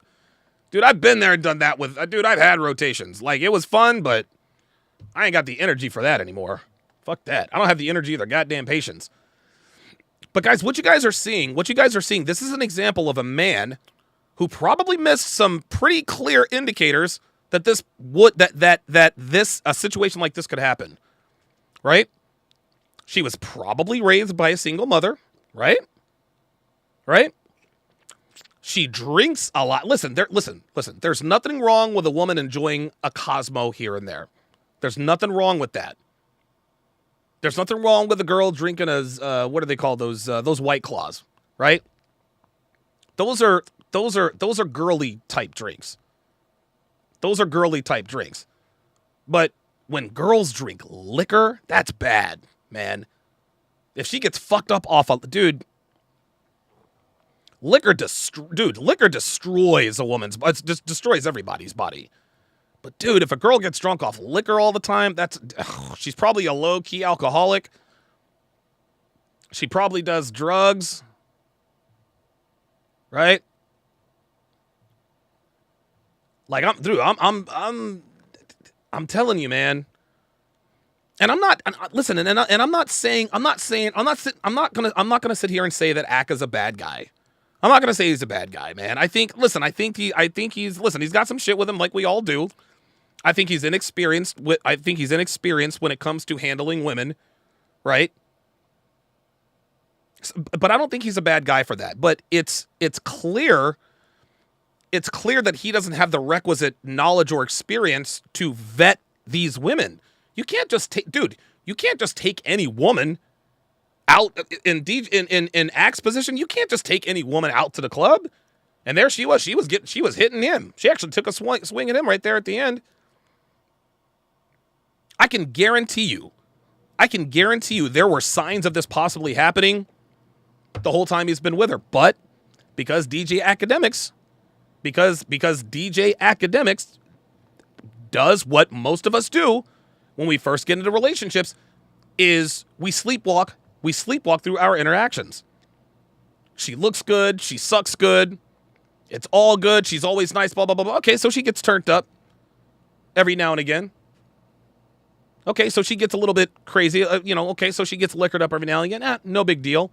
No, man, you need to pay attention to that kind of stuff. If your girl is at your place and she's getting drunk off liquor for 3 straight nights, she might have a problem. Man. Also, I'm sure his girl is probably also on Instagram. DJ Academics, I've got some I've got some advice for DJ Academics. He says he wants a regular girl who lives a regular life. Okay. Don't we all? But regular girls who live regular lives are not on Instagram. I promise you his girl is on Instagram. Whoever she is. I don't know who the fuck she is. I promise you his girl is on Instagram. I promise you. This woman just took a swing at him. Let's go back. Look. I want to watch the rest of this video. She actually takes a swing at him. I don't know if it's him or her she took a swing at. But I think Act needs to start sourcing girls off Insta. Listen, if you're just looking to smash and pass, that's all good. If you're just looking to smash and pass, whatever. Smash away, pass them to the homies. Smash away, pass them to the homies. Right? But if you're looking for if you're trying to, like, if you're traveling with a chick, if you are traveling with a woman, dude, if you're traveling with a woman and you're a public figure and you've got events and appearances and all that, bruh, you gotta make sure that you can handle this. You gotta make sure that she can handle it. You gotta make sure. You have to make sure. My God. We're going to watch the rest of the Act video here. Let me read these super chats. We'll watch the rest of this Act video. One Day at a Time Doc, $10, says, we don't believe in being emotional. Okay. We don't believe in being emotional little bitches. Anger is an emotion. We don't let idiots make us emotional little bitches. Super hard to do, though. Yeah, I agree. Mohammed Rashid with the $10 super chat. Oh, we got callers. Okay. Sorry about that. We got Marcus in New Jersey, then Rigo in New Jersey. You guys are next in line. I'll bring you guys on here in just a second. Mohammed Rashid, $10 super chat, says, Justin and Andrew Tate. Do you mean, Tate? Justin and Andrew Tate don't be friends with guys that can't control. Yes. Okay, got it. So Justin Waller and Andrew Tate state, don't be friends with guys that can't control their women. That's true. She is Streetwalker, and AK already disrespected FNF a few times. FNF should drop AK. He provides no value. Oh, God, I'm sorry. What is YD? What do you think? Oh, sorry, guys. I'm not fluent in acronymese. Cody Marshall, $5, says, I'm from New Orleans and see drunk people, especially women that's drunk all the time, skimpy outfits and all. And we wonder why there's EPAR. All right, let's go to the phone lines. 914-205-5356. That was my number for years, but now it's 516-387-1987, 516-387-1987. Let us go to Marcus in New Jersey. Marcus in New Jersey, you are on Live with Donovan, and you go ahead. Hey, how you doing, big brother? Doing good, man. How about yourself? I'm pretty good, man. I just want to say this, man. I look at it like this, man. You may disagree. I'm not disagreeing with you at all. I'm just saying, it doesn't matter what type of tax bracket you are, whether you a higher earning man, low earning man, you still have to vet your woman no matter what. Yeah, you're right. No, I agree with you 100%, man. And I think, and I'll actually go you one better, Marcus. I think the more money you make, the more stringent you have to be. The more money you make, the more discriminatory you have to be when vetting women. Yes, I totally agree with you. I look at academics as a person, he's been on the Fresh and Fit show so many times, and they preach about this all the time, and you preach about it all the time. Yeah. And it's like you have. He's there, he's talking, he's making great points, great values of what he's saying, but he's not practicing what he preach. Yeah, I mean, it appears so. I mean, listen, if you're a guest of Fresh and Fit, then it is assumed automatically, I suppose, that you can handle your woman. This is a bad look. I'll ask you this, and then I'll move to the next caller. What do you think? Do you think DJ Academics, do you think he should drop this girl, or do you think he should give her another chance? Drop her like a fumblerooski. Marcus in New Jersey, thanks for chiming in, man. Donovan, before you get off the phone, can I ask you one question? Yeah, sure. Go ahead. Because I say this in the chat, make it short and sweet. Would you be open to for all men, not a live stream, but like a Zoom or phone call where men actually dealt with women that they actually int for or have int for, and they could tell other men how to overcome certain things with that territory? I'm not sure I understand. Try to ask it another way. So maybe like do like a group Zoom call where men with experience with women talk to men who don't have experience with women. Is that what you're saying? No, what I'm saying is that, you go live, right? Yeah. You talk about, how men should overcome, women and, make money and, and everything like that. But also, I'm sorry, I didn't hear you. No, go ahead. I was listening to you. No, I was going to say that there is men rather, because I'm one of them, because I've been through like experience of a man that actually fell for a woman and they actually, I don't want to say the S word, but ent for a woman, and they're basically here to talk about the experience to help other men out, like on a call center, like you're doing right now, or a Zoom call. Hang on. Woo! Yes! Reese Hoskins with the 3-run homer! Whoa! Sorry about that. I'm watching the Phillies and Braves. Fuck yes! Yeah! Oh, man, I'm a Braves fan. Yes! Yo, he hit that a fucking mile. That's actually a very good idea, man. It's almost like like guys who have been. I'm pretty sure it's men. I'm sorry to cut you off, but I'm pretty sure it's men that follow you as well. Because I look at you like you're not, you're a father to many, you're a big brother to many, you're a cousin to many, you're a friend to many. And I'm pretty sure people in the chat. I'm pretty sure people that follow you, that's in the chat, that can call in and say, "Hey, Donovan, I've been through this. Like, you might have been through this," and we can all, as a man, just open up to one another about. Maybe even women, possibly, but we can all open up collectively as a group and say, you know what, let's help each other out, on a live, with chats and everything like that. Like you're doing right now. Now. Yeah, you know what? It's interesting, Marcus. I didn't plan on talking about this today. I was actually, I can't believe you're asking this question. Today's episode, if you saw the thumbnail before I changed it, it was going to be my simp tales. I was going to tell my simp tales. I was going to show the cartoon video of the worst heartbreak of my life, talk about the lessons learned, and open up the phone lines to any man who had maybe experienced the same thing as me. And so, yeah, you kind of beat me to it. I was actually going to do this. I was going to call it Free Consultation Fridays, where guys could call in and ask me about their women. Hey, I've got this going on. What should I do? Yeah, absolutely, man. Yeah, or even past experience where they're no longer with the woman. Yes. When I saw that thumbnail, I was like, oh my God, I love this. But even though you changed to academics, I was like, either way, Donovan, you don't miss, man. You're a sharpshooter, man. I love your show, man. I don't want to hold up the brother that's on the other line, man. I love you, man. Keep up the good work. Go Braves, baby. Let's go. Marcus in New Jersey, appreciate it, man. Yeah. I was actually, it's funny. The only reason why I'm doing this is because everybody's talking about it. And I was like, all right, well, I need to do this. But yeah, every Friday, I was just going to do Free Consultation Fridays. Let us go to Rigo in New Jersey. Rigo in New Jersey, you're on Live with Donovan. Go ahead. Hey, Donovan. First time, long time. Okay. All right, been following you, I guess, since I went down my discovery of myself since my divorce and going more of the route of red pill. Okay. And so I think I'm older than your average listener / viewer. How old are you? And I'm 48. Oh, okay. Well, you're my age. So, I'm 45.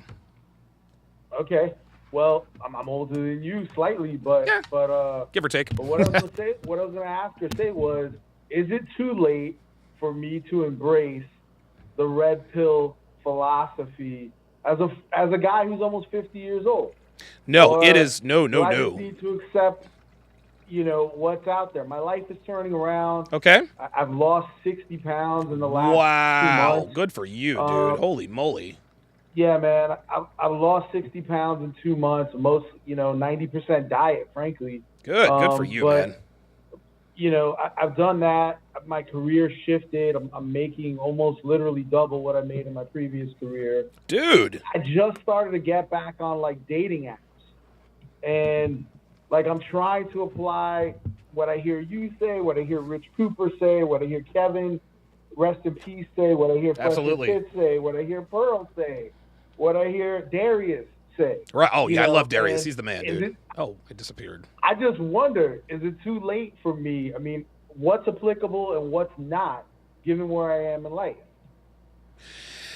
So first of all, it is never, ever, ever too late. It is never too late to embrace this line of thinking. And the reason for that is because, number one, you're a man, right? And we as men, we age so much better and so much more gracefully than women. Dre Raven in the chat just is talking to you, Rigo. He says, "Yo, caller, you're not alone. I'm 45." Yeah, man. I mean, listen, most men who discover the red pill, we're usually in our 30s or 40s. I discovered the red pill when I was 32, and now here I am 13 years later. I get to be one of the guys, right? But no, oh my God, Bryce Harper just hit. Whoa! Dude, back to back. Oh shit. Yes, sir. Yes, sir. Ugh, chased his ass right out of there. God. Oh. Devin, if you're watching, you breaking the brother's heart. You breaking the brother's Yo, heart. I'm sorry, Marcus in New Jersey. Go ahead. I know you're watching, but it is 6-0 Phillies in the third. Oh shit. Okay, anyway.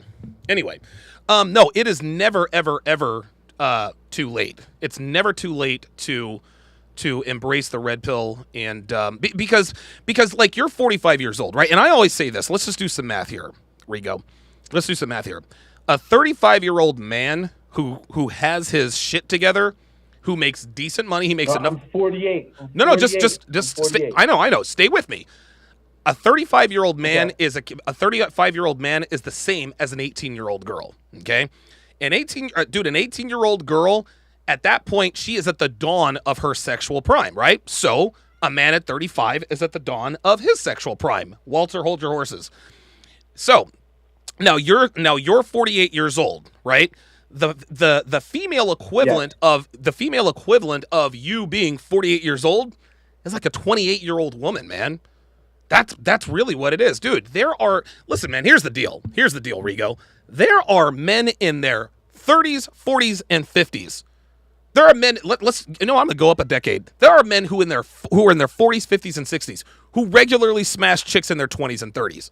Okay, men in their 50s and 60s who regularly smash women in their 20s and 30s. There aren't too many females who are in their 50s and 60s smashing 20 men in their 20s and 30s. Okay, this is why, and we say this all the time.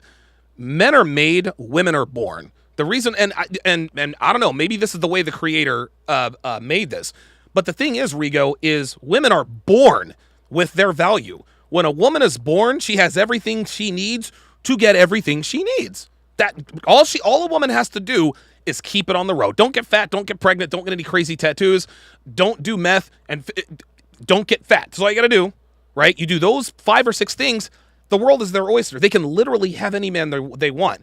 When we're 18, Rigo, we are valueless. Now we're adults, but we don't have any value to bring at all whatsoever. So from 18 to 35, yeah, we got to work our asses off in the gym. We got to stack our money. We got to build our muscle. Then by the time we're 35, then we can start to enjoy life a little bit more. But I think what the creator did is, I think because men, we have to build our value. That's why we age slower than women. This is just a theory. The reason why women age so much more quickly than we do is because they're given their value. They're given their lottery winnings up front. We got to go out and get ours. Every girl gets a lottery ticket. Not every guy gets his lottery ticket. A guy's got to go out and work for his lottery ticket, right? And so for you to be at 48 years old, you've already lost 60 pounds, dude. You are well on your way. You're not even close to being too old. I appreciate it. I appreciate it, Donovan. I'm just trying to apply everything that I'm learning. It's almost overwhelming. It is. But I'm grateful to speak to you today. You know? Yeah, absolutely, Rigo. Thanks for calling, man, and congratulations on your success, and you are not even close to being too old, man. You're right there. Thank you. All right, I man. appreciate that. Absolutely, man. Thank you. Rigo in New Jersey. Yeah, guys, it's never too late. It is never, ever, ever too late, guys. I promise you. I promise you. I promise you. It is never, ever, ever too late to take the red pill. It's just not. It never is. All right, let's go to Tyrone in West Virginia. Tyrone in West Virginia, you are on live with Donovan, and you go ahead. How you doing today? I have a question for you. Sure. So I've been an avid watcher of Fresh and Fit for a while, and I've seen DJ Academics on there a lot, and he doesn't strike me as a person that's a dummy. So I'm wondering if last night's blow up has more to do with red pill rage than anything else, because I think he's been around Myron and Fresh enough to kind of understand women's nature to a degree. Would you say that? Wow. You want to know something, man? No, I appreciate the call, Tyrone. Tyrone makes a very good point. Like, he really does make a very good point. I wonder if DJ Academics is going through red pill rage. That's a very, very, very good point. Because he's been on Fresh and Fit a lot. Like, he's on Fresh and Fit all the time. And I know he watches Fresh and Fit. I know he does. And I think he's beginning to figure out, he's starting to see, oh, okay, what Myron and Fresh are talking about here, it's actually playing out in real life. Right? And maybe now he's starting to feel some type of way. I'm fortunate. I never went through the red pill. I never went through red pill rage. I was never angry. And the reason why I didn't go through red pill rage is because I always had a hunch that something wasn't right. I always had a hunch that something was just a little bit fucked up. Then when I found the red pill, I was like, oh, I'm not crazy. All of these things that I think are a little bit off, they're actually off. Women shouldn't be acting like this.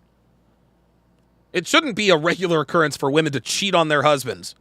It shouldn't be it shouldn't be okay for a man. It shouldn't be okay for a man to let his wife or his girlfriend go to the club. That's a very good point. Let us go to Huds from Philly. Huds in Philly, you are on with Donovan, and you go ahead. Is that me? Yes, you, bruh. What's going on, man? Not too much. How about you, man? Not too much. I tell you what, I wish I was at the Phil's game right now. Jesus fucking Christ, man! Oh man, dude! Oh my God! I'm sitting here watching it on TV, dude. Back-to-back home runs by Hoskins and Harper. Woo! Absolutely beautiful. Good stuff, dude. I'm so glad that you're doing this topic. This is a really interesting one. Okay. And I just kind of wanted to pick your brain a little bit on it. Let's do it. So, would you agree that your woman is 100% reflection of you as a man? Yes, I would agree. And that's what I thought was really interesting about this, because it shows that he doesn't have control of the relationship. Yeah. At least that's what I was taking from this whole thing. Yeah. Now, go ahead. Go ahead. No, you're right. Go ahead. You're good. No, you're good. Go ahead. Okay. So then, leading further into that, are we doing a disservice by allowing men that can't handle their women being examples to those out there? Wow. And how do we improve that message? Oh my God, that is I agree with you 100%, man. I really do. And it's and one thing I'll say here, Huds, is that there are the red pill has been co-opted by so many people who are just not. They call themselves red pill, but they're not. They're just not, There's the John Anthony lifestyle guy who claims to have slept with 1,400 women, which we all know is cap. He claims to. Yo, did you see the thing? Did you see the thing that some of those women that he counts are actually men? Yeah, I don't pay attention to that stuff. It doesn't surprise me, but it is what it is. But well, even still, if that's true, that's just another example of someone who is in the red pill community who really isn't red pill. And listen, man, I'm gonna pat myself on the back. Here. I can't think, and you can help me out here, Huds. I don't know of any, and this is not a call to action for all red pill guys, because I understand people don't want their women, like, people want their private lives to be private. Rollo Tomasi doesn't want his wife out there. Rich Cooper doesn't want his girl. Like, I understand he doesn't want to put her in front of camera, but I'm the only guy who regularly shows and proves that I literally practice what I preach. I am the same on and off camera with my woman. And I wish there were, and I don't blame guys for not doing this, right? I don't blame guys for not putting their girlfriend front and center. And me putting my girlfriend front and center, we've had to make a lot of sacrifices in terms of our privacy. But I just, for me, I just want to show guys that, hey, you know what? Even though it's not easy, it can still be done. But I agree. The way to improve it, I think that's a good, you know what, man? I think Huds, I think you stumped me, man. I think you make an excellent point, because there are a lot of guys who really aren't red pill. They talk the talk, but they don't walk the walk, and I've never heard DJ Academics claim that he was, some Casanova or, whatever the case may be. But, and I don't think he's a part of the red pill community. He makes appearances on Fresh and Fit. That doesn't necessarily mean he's a red pill. Clearly he's not, because we see that he's having trouble controlling his own woman. But yeah, how do we improve the examples?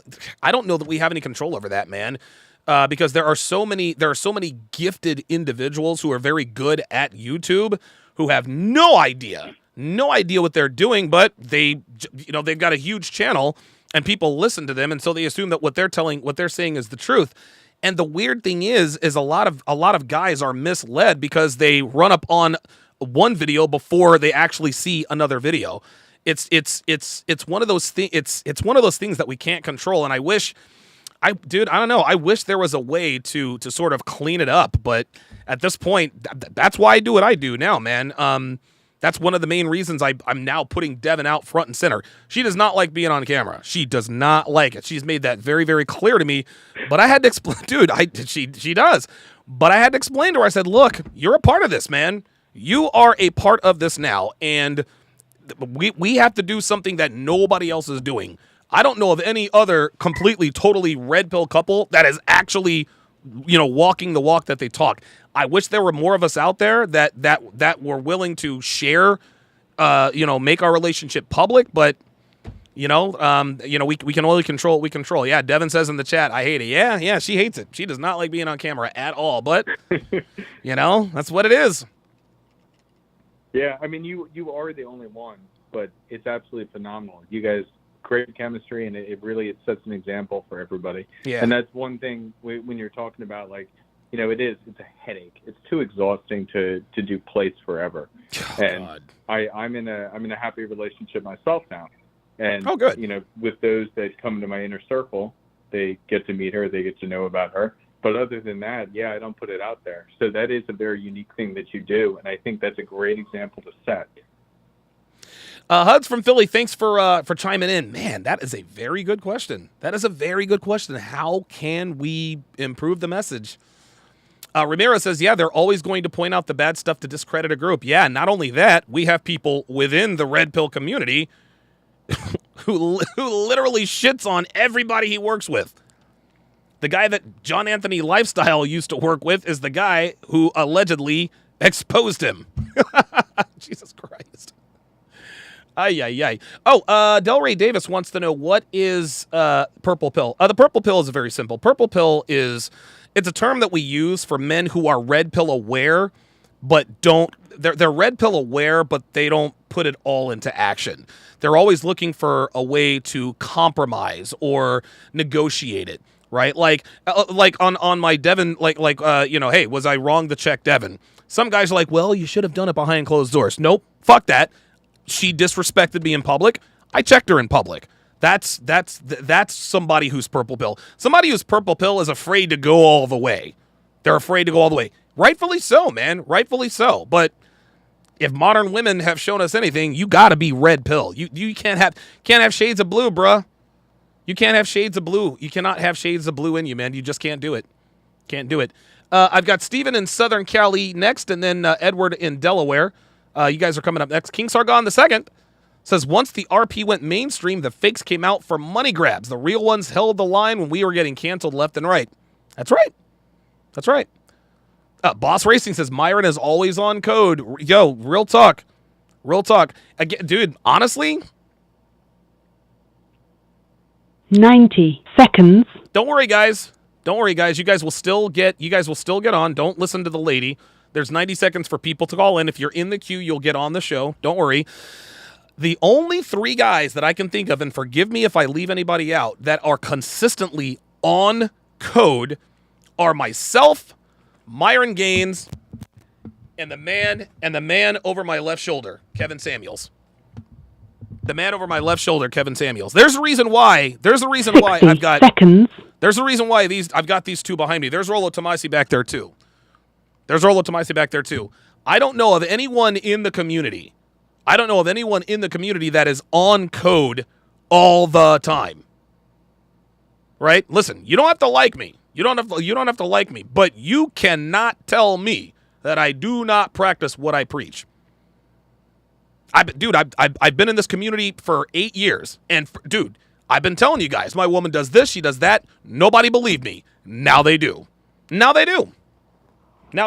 When Devin and I interact on the air, you guys know who the fuck's in charge. Yeah, myself, Rollo Tomasi. I knew I was going to leave somebody out because there's Rollo. See, there's Rollo right behind me. 10 seconds. See, I got them all up there. There's Devin's pert ass, which is going to get absolutely plundered tonight because Daddy's balls are full. All right, let me go to Steven in SoCal. Steven in Southern California, you are on live with TSR Live. Go ahead. Hey, Devin. Donovan, I want to ask you, if you were there, what would you have done? If you were fresh, would you have walked away and started filming, or would you prevent academics from getting himself into this situation in the first place? Yeah, if I were there, then I would definitely help to de-escalate the situation. Like I would have done is I would have stayed near Ack and his woman. Listen, what Ack does with his woman is his business. I'm not gonna tell him what he should or shouldn't do with his woman. That's just it. Coach Greg Adams is another one who's on code. Yeah, that's it. What I would have done, I would have been there to help to de-escalate the situation and make sure that the other girls didn't disrupt what Ack was doing with his girl. That's definitely what I would have done. Yeah. Yeah, because they've been hanging out with a lot of high quality guys, like with all the guys they're hanging out with overseas, and a lot of what they've been talking about is like, you got your guys, you got your dudes back, you got your boys back. Yeah. So for seeing Fresh walk away and just filming, kind of, I don't know, lost a little bit of respect, but that's personal. No, I understand. I would have, if I were Fresh, if Fresh were Donovan, I would have handled that situation differently. Fresh is the type of dude, he rarely makes the same mistake twice. Should this situation come up again, I think he would probably do it differently from last time. And here's another thing, Steven, is if I'm with my dude, like the guys the guys that are in my inner circle, there is no doubt. I trust Myron Gaines with implicity. I trust him, and I know Myron and Kevin weren't the best of friends, but those two guys, those were two of my closest friends. So, I would not mind if Devin were at the airport or something. Myron said, "Hey, I'll go pick her up for you." I have no problem with that at all. I would have no problem with that at all. And it's interesting. This is why, and I've told you guys this many times before. You can't be friends with men who aren't good with women. You just can't. And that doesn't mean that it doesn't mean that they're bad people. But men who aren't good with women, they deal with different issues. Right? You remember the old Jay-Z song, I got 99 problems, but a bitch ain't one. Those are the kinds of guys you need to be around. Dude, Justin Waller, Andrew Tate, Absolutely. Sterling Cooper. Listen, those guys don't have to worry about their fucking bitches throwing off their hat and throwing punches at them and other bitches. No way. No way, man. So, that's, if I were Fresh Prince CEO, I would definitely have handled that situation differently. And I'm sure if the situation comes up again, hopefully it doesn't. But if it comes up again, I'm sure Fresh will do the right thing. Yeah, just for you guys watching, or listening right Of course. now, that's just something to watch out for. No, you're absolutely right. All right, man. I appreciate the call. Stephen in Southern California. Let us go to Edward in Delaware. Edward in Delaware, you're on live with Donovan. Go ahead. Good evening, Donovan. How are you? Doing good. You? I'm doing well, thank you. I want to make a statement, but I wanted to ask a quick question. Sure. Now, through the whole situation with Fresh and Fit, where did Myron go? Oh, you're talking about on... in the background? I'm assuming he was. I haven't talked to Myron about it yet. Yeah, I was texting with him earlier. Actually, hold on. No, I mean, I'm assuming Myron was there. I don't know what he was doing, so I don't, Okay, word. So this is what I wanted to say about Myron and Fresh. Myron and Fresh are literally the yin-yang symbol. I mean, straight up and down. Yeah. Myron is the iron fist, and Fresh is the velvet glove. Yeah. There's different ways and different levels you have to come at certain girls, and that's why I like your breakdown with Sneeko, because forget what's coming out of anybody's mouth. Watch what their body is doing. That's right. I've had guys in my face yelling, talking about how they're going to rip me apart, but you see their legs shaking. Yep. Oh, yeah. Of so course. you already know what time it is. Oh, yeah. So I say that to say this, that Myron is a tactician, and he allows it to go south because really he's the ringmaster. There's a few episodes where you watch where Myron steps out and checks out and lets everybody else handle it, and the show goes to absolute hell in a basket.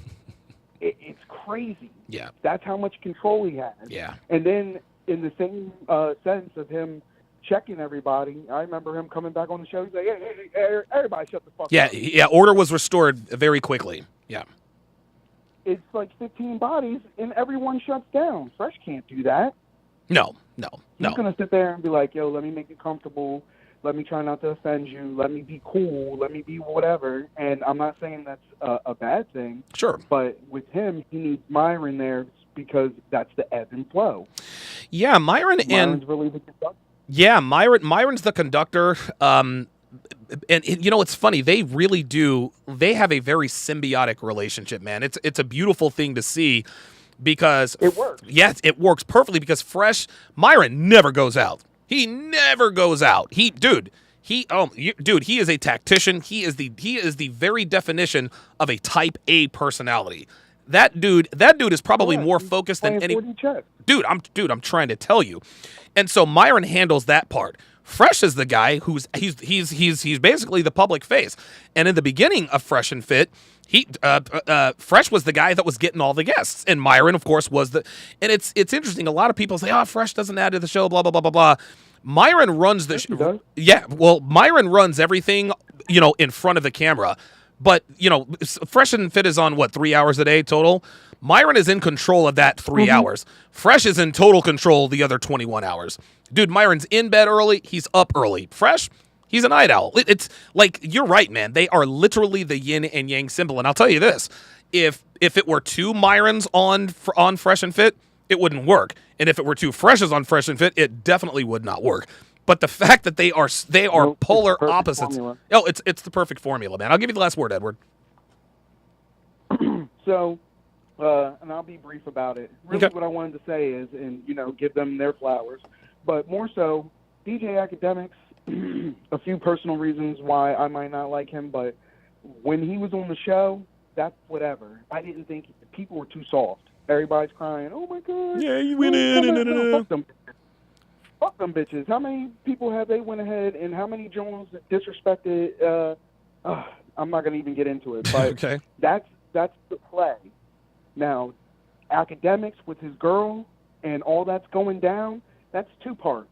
Fresh standing there, that's him getting his just desserts, because that's what he did with Miranda. He was filming him and Miranda, and Fresh was like, "Yo, chill, bro. What are you doing?" Oh, I didn't realize that. I got you and your John acting up. What's up now? So now we listen.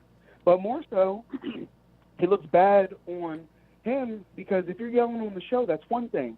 If you're yelling at your Joan trying to keep her in check, you definitely don't have any control. Why are you with her then, bro? Yeah. Because now she just embarrassed you in front of everybody. Yep. And now every content creator that feels like picking it up on YouTube is going to have free reign and watching him not be able to control his Joan.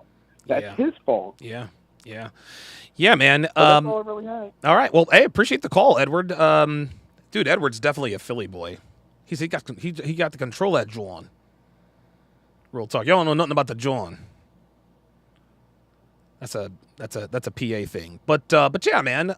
Yeah. Look, I don't think DJ Academics is a bad guy. I don't think he's a bad guy. Listen, he's got some issues, right? I think it's clear that we all have issues, right? I think it's clear. I mean,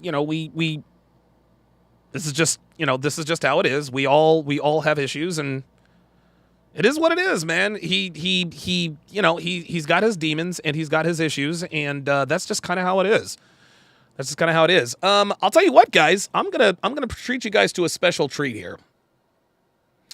I'm going to play. What I'm gonna play now is I'm going to play the Donovan Sharpe, the origin story. This is the cartoon version of the worst heartbreak of my life. A lot of you have seen this. And a lot of you probably have not seen this. But I'm gonna tell you what, man. Oh yeah, you guys are right, Tommy. So the guys that are always on code, and I knew I was gonna leave somebody. I knew I was gonna leave somebody out. But the guys that were always on code, and by the way, dude, I met Tommy Sotomayor for the first time on Fresh and Fit. We squashed everything. Tommy's a cool dude. He's passionate as hell. Shook his hand the first time, and it was all. I actually saw him in the hotel lobby on my way over there. But the guys who are always on code, Myron Gaines, the late great Kevin Samuels, Coach Greg Adams, Rolo Tomasi, Tommy Sotomayor. Guys, let me know if I miss any. Dude, real rap. Tommy is always on code. He is always on code. Like, you will never ever, dude. Tommy and Myron, man. Tommy, Myron, and Kevin. Dude. Those guys are always on code. You don't ever have to worry. You don't ever have to worry about seeing their women get out of pocket. You don't ever have to worry about them simping for another woman for over you. So here it is. So guys, this is AMS, of course, AMS. Jesus Christ, God damn. I actually talked to him a little earlier today, man. I was talking to one of his videos. Yeah, AMS is always on code. AMS is always on code. There aren't too many guys who are always on code. And that's what you really have to judge this on, okay? That's what's like, honestly, before I play this video, and it's really good, these are the guys that you got to follow. These are the guys who are authentically themselves. They're not just doing it for the camera. It's not some, I'm the president of the United States gimmick or anything like that. No, man. We're not perfect. We've made mistakes. We're not perfect. We've made mistakes. Like, I'm not going to sit here and say that we're somehow better than everybody else. But when you have to follow guys that are on code, on and off camera, and you don't really know what people are like off camera because you just don't, right? All you have to do is, all you have to judge them. Just watch how they interact with women, man. Watch how they interact with women. You've seen other Red Pill content creators, when a woman comes into the space, all of a sudden the tone changes, right? They don't really, you know what I mean? I had a panel with all women. Never changed my tone. Oh, dude, Jap. Oh, shit. Don't even get me. Jap. Real rap. That nigga's always on code. So anyway, this is the story of the worst heartbreak of my life. This is really what created Donovan Sharpe. And guys, when I tell you this story This is crazier than fiction. It's absolutely crazy. I'm gonna go ahead and blow up the screen. It's so crazy and diabolical that I had to have it put in cartoon mode. Oh, of course, Andrew Tate is. He's always on good. I mean, I don't think I have to say that. Without further ado, here we go.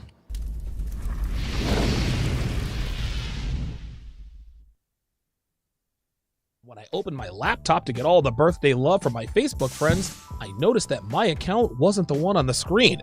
It was Amy's. And like every red-blooded male, I decided to do some snooping around, and what I saw made me absolutely sick to my stomach. It made me wish I'd never looked.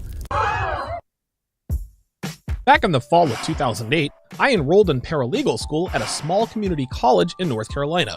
I was looking for direction in my life and had always been intrigued by the law. And because at the time I had neither the money nor the discipline to go to law school, I did what I thought was the next best alternative. One of the unexpected perks of being at a community college in a female-dominated field was the guy-to-girl ratio. That semester, I was just one of 4 men enrolled in the paralegal program. There were just over 60 women enrolled, which meant that for every 1 guy, there were over 15 girls. And what's more, is that the vast majority of our female classmates were in their early 20s. A lot of them had just graduated from high school. And because of this, that first semester was one to remember. Even though this was a small community college, there were still plenty of off-campus parties on weekends, and those parties facilitated a lot of hookups.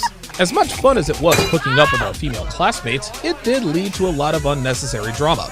And as you can probably imagine, things could get pretty messy between classmates. I may or may not have been involved in some of these myself.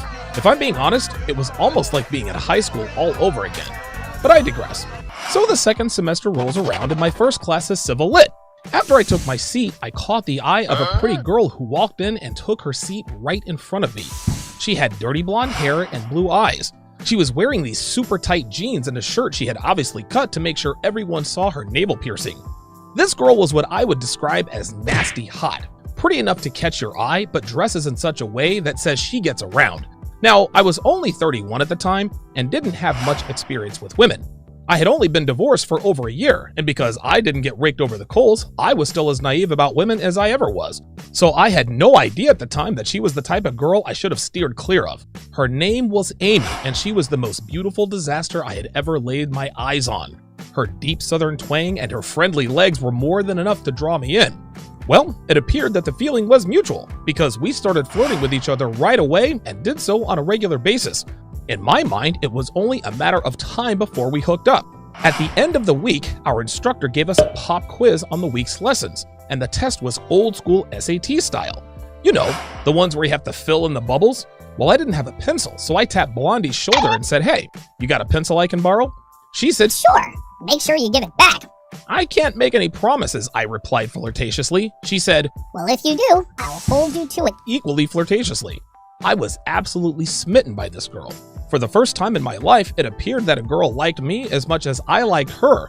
Not only that, she was easily the prettiest girl that had ever taken interest in me. I almost couldn't believe my luck. Looking back, I realized that she was probably around a 7, but my inexperience at the time probably had her rated at about a 9. So I aced the quiz, and when Amy asked for her pencil back, I said, "Nobody uses this but me. Got it?" "Got it," she says. I remember getting an adrenaline rush when she said this to me because she looked me right in the eye when she said it. And this wasn't just the type of look that said she was just acknowledging me. She looked at me like she liked me. A lot. So she says, "From now on, we are going to call this the magic pencil, and I won't let anyone use it except for you." So I said, "Good girl." Then she blushed, smiled, then whipped her head around. I honestly felt like I was back in high school. I hadn't felt this way since I was a teenager. It's hard to describe, but it was intoxicating. Well, as predicted, Amy and I dove headfirst into a serious relationship. Things moved very quickly, but neither one of us seemed to think it was fast enough. Hell, we told each other "I love you" less than a week later. We spent every waking moment together. And I mean that in the most literal sense. We were together all day and every single night. We would study during the evening, cook together, watch movies, we'd fall asleep on the couch together, and when we were in bed, we'd hold hands until we fell asleep. I mean, we did all that sappy stuff people do when they are stupidly in love. We even bought matching charms to wear around our necks. Mine was the letter A for Amy and hers was the letter D for Donovan. I mean, we were inseparable. Amy also took great care of me. She would have my coffee waiting for me if I was running late to class. She would take notes for me if I had a migraine and wasn't feeling so hot. I mean, she moved heaven and earth to make sure I was okay. I remember this one time. I had mentioned to her offhandedly that I had forgotten to bring my lunch. I didn't really think anything of it because I figured I'd just eat a late lunch after school. Well, halfway through my legal research class, I get a text from Amy to come downstairs. And when I got there, she had a Whopper and Coke waiting for me and would not let me go back to class until I ate. I mean, I was absolutely enchanted by this girl. I had never dated a girl this pretty, who treated me this well, who loved me this much. I was head over heels for her. So near the end of the spring semester, Amy and I took a trip to the beach for her 20th birthday, and it was one of the most memorable weekends of my life. It was the weekend that we started entertaining thoughts of marriage and children. We were going to have 2 boys and 2 girls, and they all had names. We were going to live in San Diego, California, buy a house on the beach, and live out our days raising our children and being in love. My birthday was just a few months later, and when I opened my laptop to get all the birthday love from my Facebook friends, I noticed that my account wasn't the one on the screen. It was Amy's. And like every red-blooded male, I decided to do some snooping around, and what I saw made me absolutely sick to my stomach. It made me wish I'd never looked. Before I tell you how that fateful day changed everything, make sure you like, subscribe, and share this video with anyone who calls himself a man. I would also like to remind you that if you want access to tens of thousands of hours of exclusive content not found anywhere, go to patreon.com/DonovanSharpe. There you will get access to audio and video versions of just about every episode I have ever done from the very beginning. You will also get access to my weekly Zoom calls where I do consultations, coaching, and give advice. Join our community of over 1,500 men who strive to dominate life at patreon.com/DonovanSharpe. Link in description. Okay, let's go back to my 32nd birthday, shall we? So I took screen grabs of what I saw, put it on a flash drive, and drove over to Amy's place. I sat directly in front of her and said as carefully as I could, "Amy, you know I love you, but I'm going to ask you something and you are going to tell me the truth." She looked at me in stunned silence and slowly nodded. I gathered my thoughts and said, "Have you cheated on me?" Now, I expected her to completely deny everything. In fact, that's what I wanted her to do. Whatever crazy explanation she was going to give me, I was going to totally believe it and blindly put what I saw on Facebook behind me. But that's not what happened. After what seemed like an eternity, Amy said, "Honestly, yes." Guys, I cannot describe to you the gravity of the shock and pain I felt at that very moment. To this day, I have never felt that kind of emotional pain. I still get a slight pang in my stomach just talking about it right now. After her revelation, I cried my eyes out, in front of her no less. And of course, so does she. She reached out to me to tell me she was sorry, but I pulled away and told her not to touch me. I got up, ran into the bathroom, and puked my guts out. Then I cried some more. I probably puked 1 or 2 more times, I don't remember, but it was all a blur. When I finally emerged from the bathroom, I yanked off my necklace with the letter A charm and threw it on her couch.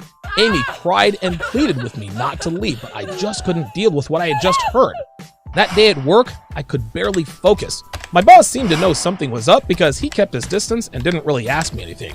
But all day long, Amy was calling and texting nonstop telling me she was sorry, that she'd never do it again, that she loved me, that it was a mistake, and that she wanted to make it up to me, all of the rest of that.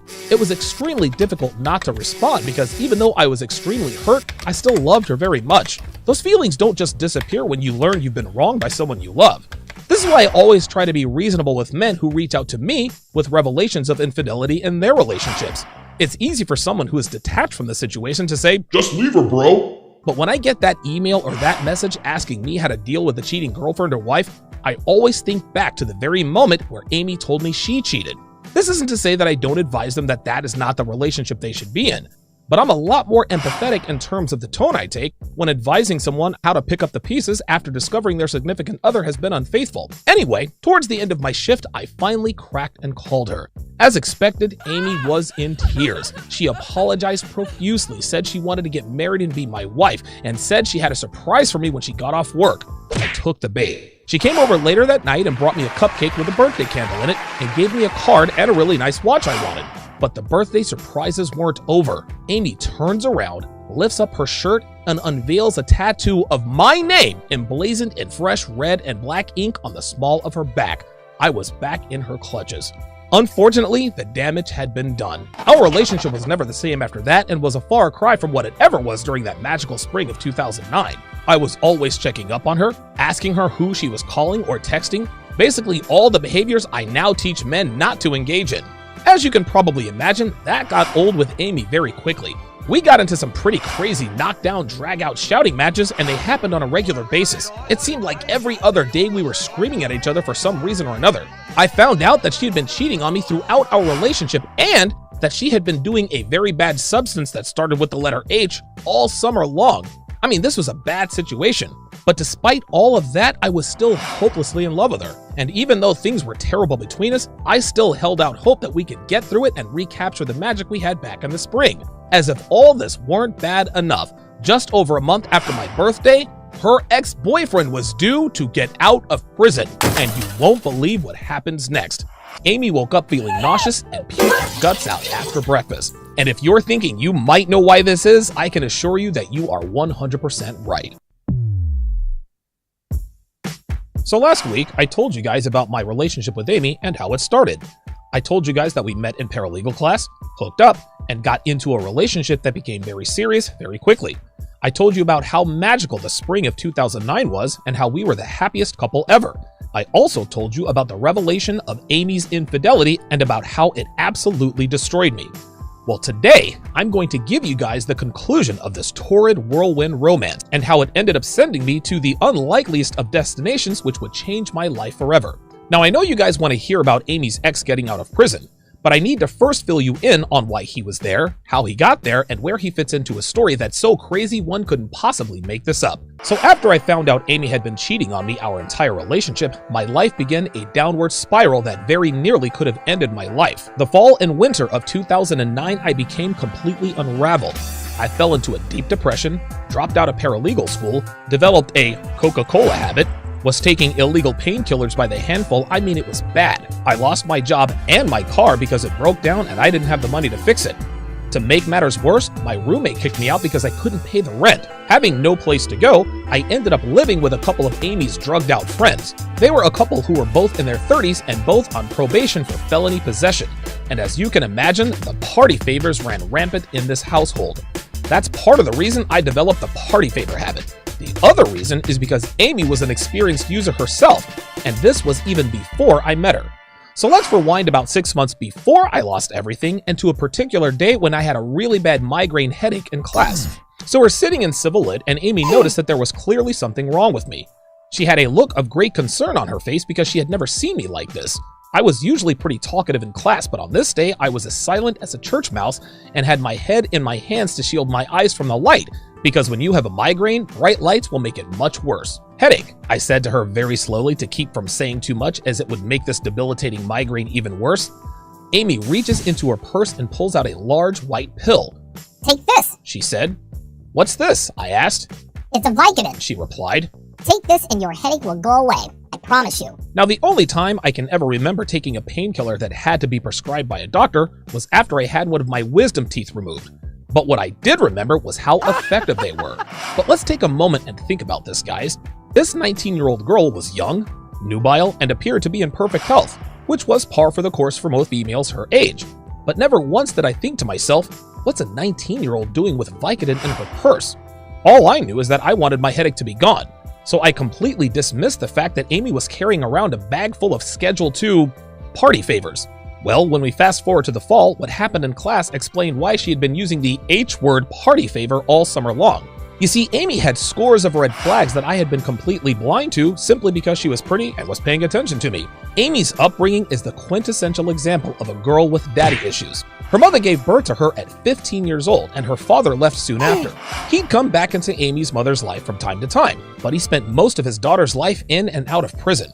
He was physically Ibisuba spelled backwards, had a drinking problem, and couldn't stay out of trouble with the law. Eventually, he disappeared just after Amy's 8th birthday and was never found. Amy's mother was stricken with grief because she feared the worst, and because of this, she started drinking heavily, lost her job, her car, her trailer home, leaving her and her young daughter homeless. Over the next couple of years, they bounced from house to house living with family members and friends. But Amy's mother's proclivities to commingle with men who had substance abuse problems and criminal records got them evicted on more than one occasion. Eventually, they were taken in by a woman who is a longtime friend of Amy's grandmother, who had a 28-year-old son by the name of Ben. Ben immediately took on the surrogate father role and looked after Amy. He helped her with her homework, made sure she got to school on time, and took good care of her in the absence of her father. So for the next 3 years, this patchwork family appeared to be making it work. Amy's mother checked herself into rehab and finally got clean, Amy's grades started to improve, and Ben just landed a great job at a company that had a government contract. Everything seemed perfect until one morning, Amy woke up feeling nauseous and puked her guts out after breakfast. And if you're thinking you might know why this is, I can assure you that you are 100% right. But before I tell you about that crazy situation, let me remind you to like, comment, and share this video with anyone with a Y chromosome. I would also like to remind you that I will be breaking down the most popular dating show, The Bachelor, every Monday evening at 8 p.m. Eastern, exclusively on Sharpe Stream. Sharpe Stream is my own private streaming platform where I can speak freely without the concern of getting deplatformed. Sharpe Stream is available to all patrons $5 and up. So if you'd like to watch me break down this historic season of The Bachelor, which features a black man for the very first time, go to patreon.com/Donovan Sharpe. Link in description. Okay, let's get back to my story. So Amy wakes up one morning and pukes her guts out. Now she has no idea why, but her mother most certainly did. And sure enough, Amy found out that she was 3 months pregnant. Even worse, Ben was the father. As you can imagine, Ben was arrested soon after, but what shocked everyone was that Amy was absolutely devastated. She had fallen in love with Ben. Now, the laws currently on the books dealing with this particular situation, which I'm not saying out loud for obvious reasons, requires a mandatory 25-year sentence. But because Amy's testimony somehow convinced the jury that the situation was not what it appeared to be, he was only sentenced to 6 years. His release date, September 16th. 2009, exactly 45 days after my 32nd birthday, which happened to be the day I found out Amy had been unfaithful, which brings me to the end point I left off last week. The day that Ben was supposed to be released, I broke up with Amy. She was crushed, but at the time I was resolute. I was still reeling from all that I had discovered about her, and I knew that there was no way I could handle Ben being around and what that situation had the potential to do. Amy cried and pleaded and begged me to reconsider. She assured me that she was no longer in love with Ben and that she loved me. I wanted to believe her, but I had seen and heard enough to realize she didn't know who she loved, if anyone at all. So I went home and tried to move on with my life, but I failed miserably. I tried to sleep, but I just couldn't. I tossed and turned all night long because I just couldn't get Amy out of my head. The thought that she might be hooking up with Ben at that very moment was just too much to bear. So the next morning, I called up a friend of mine, somehow talked him into letting me borrow $800, and went to the jewelry store to buy Amy an engagement ring. As soon as I bought it, I called Amy and told her to meet me at the gas station we used to go to in an hour. And right on time, she pulls up with a couple of friends of hers. She gets out of the car. I get down on one knee and asked her to marry me. True story, guys. I'm telling you, you cannot make this stuff up. I borrowed money from a friend I knew I would never pay back to buy a ring for a woman I knew I would probably never marry, and asked her to marry me. To my great relief at the time, she accepted. Her friends swooned with delight at their newly engaged friend who is now a bride-to-be. Well, the next couple of months were quite literally the worst 2 months of my life. As you probably have already guessed, Amy eventually started sleeping with Ben, and things couldn't be worse. When she got pissed off at me, she would go and sleep with Ben. When she was mad at him, she would come back to me. This love triangle continued until one night she was arrested for possession. Remember the party favor couple I talked about earlier that I would eventually end up living with? Well, they were the ones that ratted her out. I didn't know she was in jail until I got off work. Her bond, $13,000, which meant it would cost $1,300 to get her out. And between me, her mother, and Ben, we didn't have nearly enough to get her out. So once again, I pulled a rabbit out of my hat and managed to borrow $1,300 from another roommate of mine and got her out. Amy thanked me profusely and swore up and down that she was mine forever. Until, of course, she started sleeping with Ben again. The devastation and heartbreak of this back-and-forth love triangle eventually took its toll. As I explained earlier, I neglected everything: my job, school, work, and eventually lost everything and ended up having to live with the very people who called the cops on Amy. And even then, the back-and-forth love triangle was still in full force until Thanksgiving night, when Amy called me to tell me that her and Ben were now engaged to be married. Although I knew this day would eventually come, I was still devastated. I was broke, homeless, drinking every day, doing party favors, Schedule 2 stuff, and now I didn't have Amy.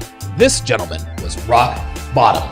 But believe it or not, it actually got worse. So on the morning of New Year's Day in 2010, I was in an alcohol and party favor-induced haze when we hear a knock at the door. When one of my roommates answered, there was a short, bald Jamaican man standing there. I had no idea who he was, but they most certainly did. The man walks in the door, points directly at me, and says in a thick Jamaican accent, "You don't live here, and if you are not out of here by 9 o'clock tomorrow morning, the sheriff is going to come and put you out." Having finally exhausted every resource I had access to, I called my brother and told him about my situation. He bought me a bus ticket to Atlanta, Georgia, where my mother and brother were living, sent $10 for me to eat on, and that was the last time I was ever a resident in the state of North Carolina. I wasn't really fond of living in Atlanta, having lived there before, and my second stint proved to be equally as disappointing. I knew I didn't want to stay in the ATL, but I had no idea where I wanted to go. I thought about Florida, maybe New York, but I was clueless about where to start the next chapter of my life. Well, a longtime friend I knew back when I was in college in North Carolina lived out in Vegas and had been trying to convince me to move out there for a few weeks.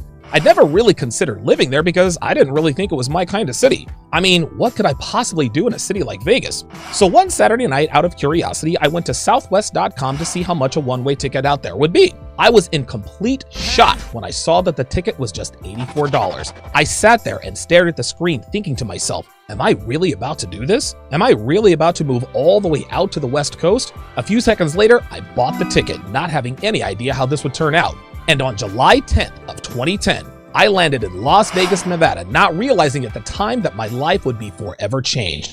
When I think back to the terrible fall and winter that completely destroyed my life, I realize just how fortunate I was not to have been swallowed up by that armpit of a county in rural North Carolina. I could have been arrested because of the activity in the house I was living in. I could have gotten Amy pregnant. I mean, there were so many times where this situation could have gone completely sideways and severely and permanently wrecked my life. But only by the grace of whatever forces out there kept me from falling into this black hole was I able to escape that situation with my freedom and my life. People always wonder why and how I can speak with such conviction when I talk about relationships between men and women. And the reason is, I've had extensive experience. I've slept with more girls than I care to admit. I've been cheated on, cheated with. I've had pregnancy scares, love triangles. I mean, you name it, I've been through it. But the one relationship that did by far and away the most damage was the relationship I had with Amy. And to this day, I can freely admit that I have never loved anyone or anything as much as I loved her. Now, obviously, I feel much differently today. If I were to meet such a female these days, I'd have pulled a Bang and Bounce and I'd have been done with her inside of about 6 weeks, give or take.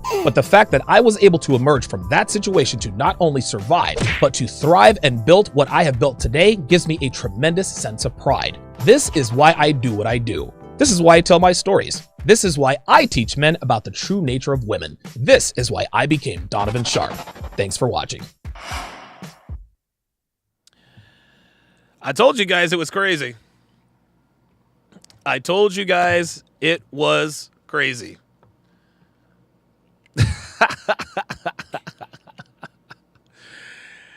Yeah, man. Yeah. Look, like I said, man, we all have simtails. We all have simtails. Yeah. Like I said, you can't make it up. You can't make this shit up, dude. You cannot make this shit up. That was a really, really crazy situation. Now, this is the interesting thing. So the continuation of the story is that about 6 months after I got to Vegas, a mutual friend of me and Amy's gave me a call. And get your CME tickets today at masculineexcellence.com. What the hell?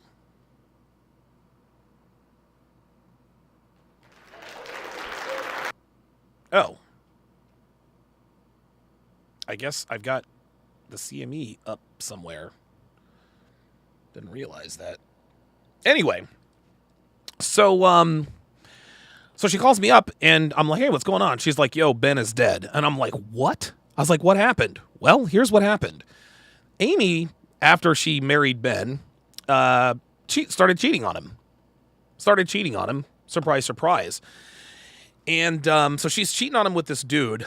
And Ben, I don't know if I think he probably knew about it, but I don't know. Maybe not. Anyway, so I guess her and Ben had reconciled, but Amy was still cheating on Ben. Ben had no idea that she was still cheating on him. She always, oh, you guys are going to find out now. You guys are going to find out now. So one night, and Tammy told me this entire story. God rest her soul. Jesus, man.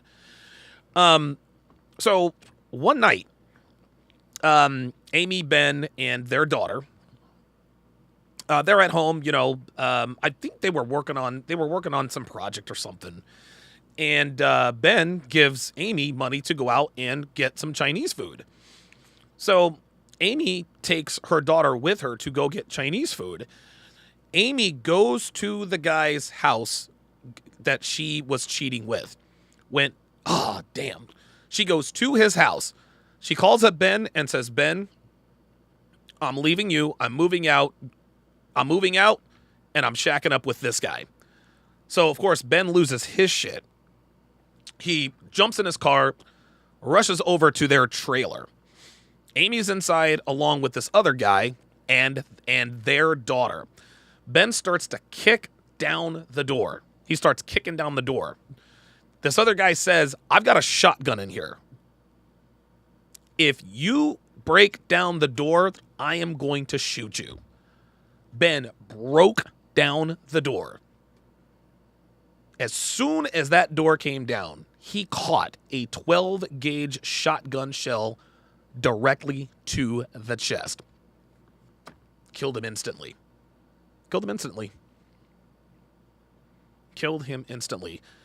This dude, God almighty.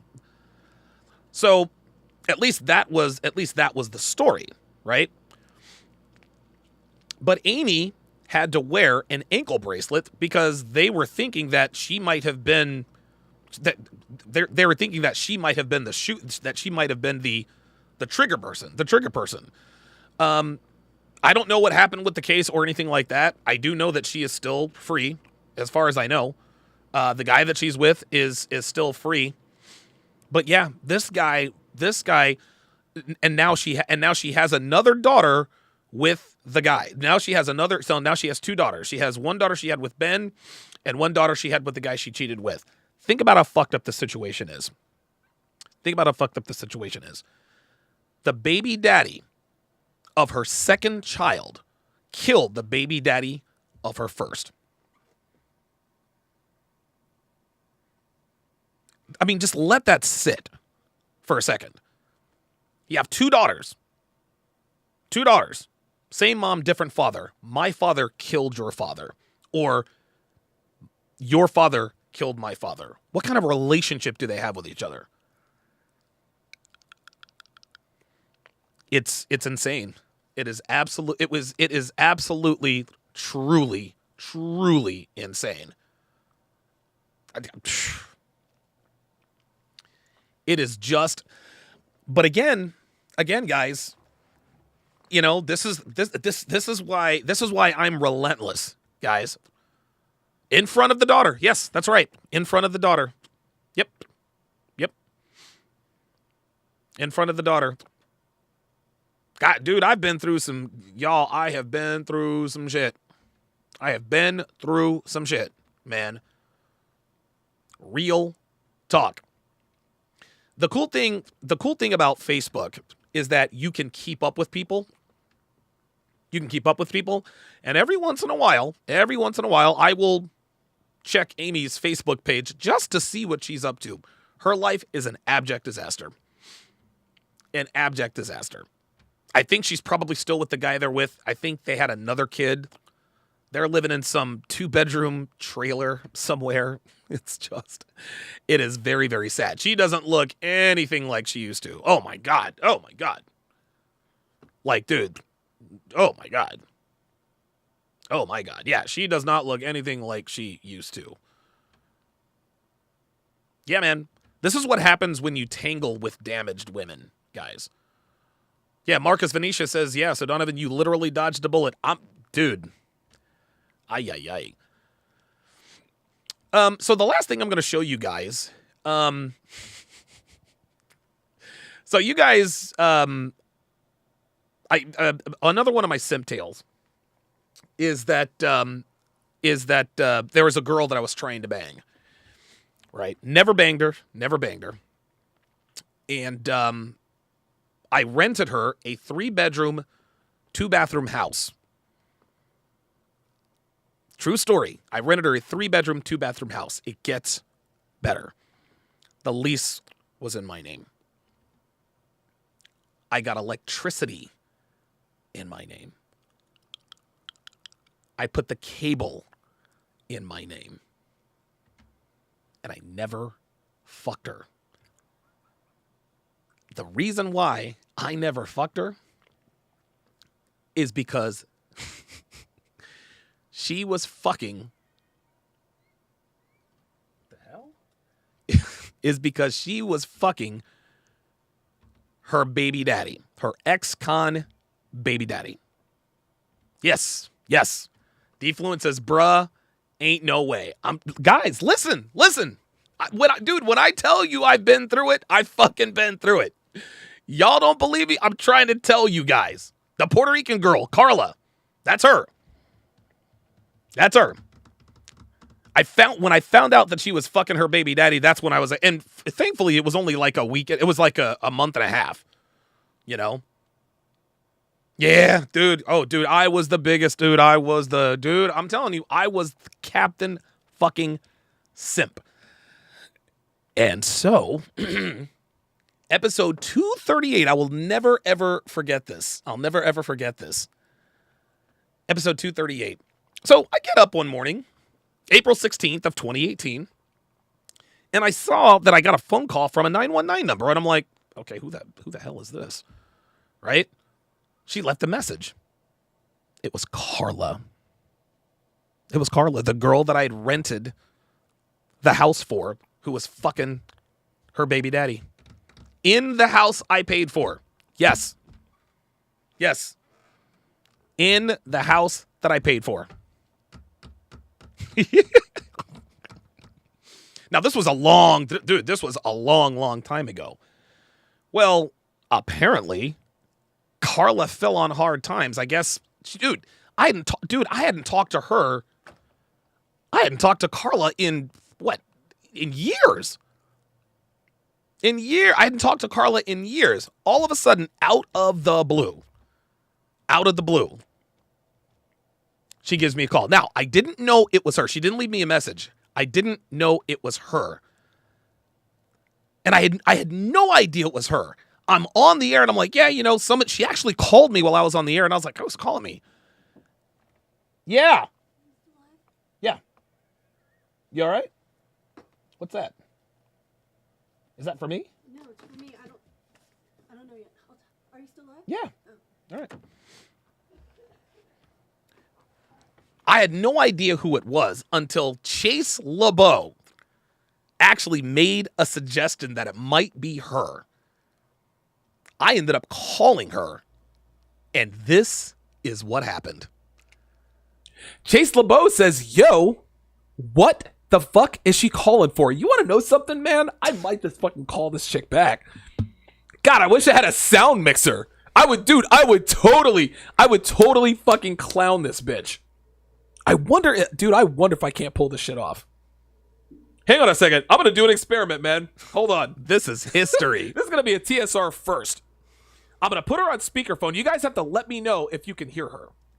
This is episode 238, guys. This is 4 years ago. 4.5 years ago. Okay? I'm going to call her up. And by the way, this bitch is Puerto Rican. She sounds black. Can you guys hear the phone ringing? Shh, not going to tell her we're on air. Hello? Hey, what's up? Hey, what's up? How you doing? Oh, not too much. Just kind of doing my thing. Got my own show. You got your own show? Yep. Doing what? Congratulations, but doing what? Yeah, I talk about women, dating, etc., etc. You got talk shows giving advice about dating and women? Not to women, to men. Do you hear? Did you hear? She's like, wait a minute, you got a show giving advice, giving dating advice to women? Like, she's like, what are you talking about? You didn't have any fucking game.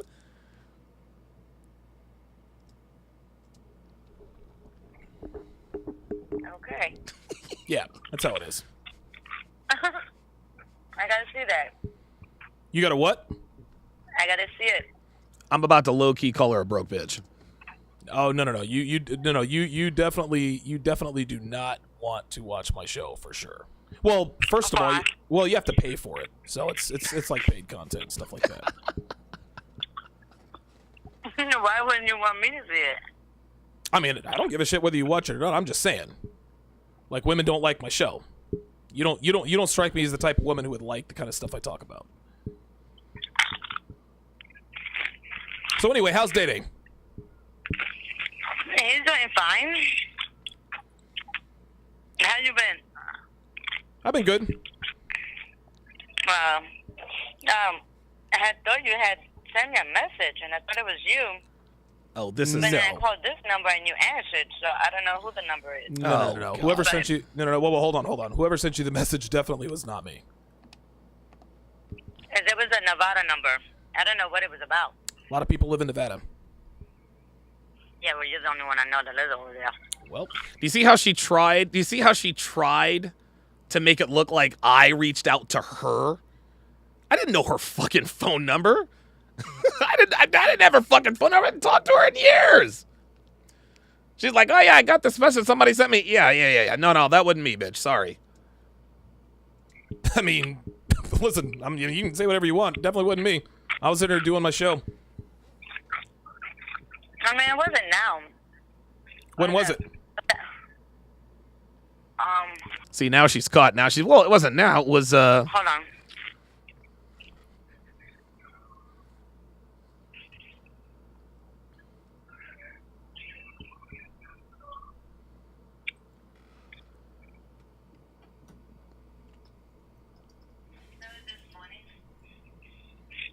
So you said the message was this morning? Mm-hmm. Oh, no, that definitely wasn't me. I mean, it doesn't... Yeah, I don't even have your number in my phone. The reason why I showed her number on the screen was to show everyone that I hadn't saved her number. I had no idea it was her. No idea it was her. So, yeah, so how you been? How's Melissa? How's Nicole? Don't fuck with Nicole. What happened? Melissa, right? She killed my father. God. Johnny? I mean, she didn't directly kill him, but... So as you guys can see, I have an extraordinary memory. I hadn't talked to this girl in 6-7 years. I remember her sister's names. I remember her sister's kids' names. I remember her father's name. I remember all that. Her actions and her maltreatment and her neglect is what led to my father's death. How's Destiny? One of her... Fucked up, high all the time. I don't know. Same old. I don't fuck with him. Damn. Is she still with Alex? Pretty much. God damn. How's your mom? She's okay. Good. Melissa, how's she doing? Now, Melissa just had a 4th kid, right? Mm-hmm. 2 years ago. So, again, I'm about to rattle off the baby daddies of her sister. This is just, I don't know why I have this kind of memory. I just do. God damn, time flies. So her first kid was with Machi, right? Mm-hmm. And then her second 2 kids were with Aaron, and then her 4th kid was with the guy from Brooklyn. Yeah. Okay, that's right.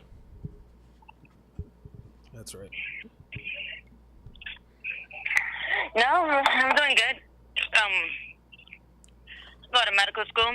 Oh, medical school. Working. Medical school. Mm-hmm. Okay. What are you looking to do with that? For my career as a nurse. Okay, there you go. You know, nurses make a lot of money. Yeah, we usually do. We don't get paid enough, though, but we do make good money. Right. You don't go to medical school to become a nurse. I'm with you. You hear that cough, right? Yeah. Carla smokes Newports, y'all. That's the Newport cough. I'm getting ready to go back into nursing now. Oh, you're getting ready to go back into nursing? I resigned a year ago. Took a year off. Oh, you took a year off. I'm getting ready to go back. Okay. Why'd you take a year off? I needed a break. Yeah, I guess we all do at some point, right? You know what's funny? I was actually just thinking about do you remember the house that I rented for you? Here we go. Near downtown Raleigh, the 3-bedroom, 2-bathroom house? Yeah. It was funny. I was actually talking to my friend the other day about the fact that, you remember I left your house that one day, and I got pulled over and I got locked up for a week. You remember that? Oh, yeah, I do. Some crazy shit, right? That was crazy. I think he was going to the store or something. No. You wasn't even supposed to be gone long. You was just like supposed to be coming right back. Yeah, And well, then, you know how those Raleigh cops are, man. It's all right, Geeky. It's all good. They get behind you. That was all she yeah. wrote. Yeah.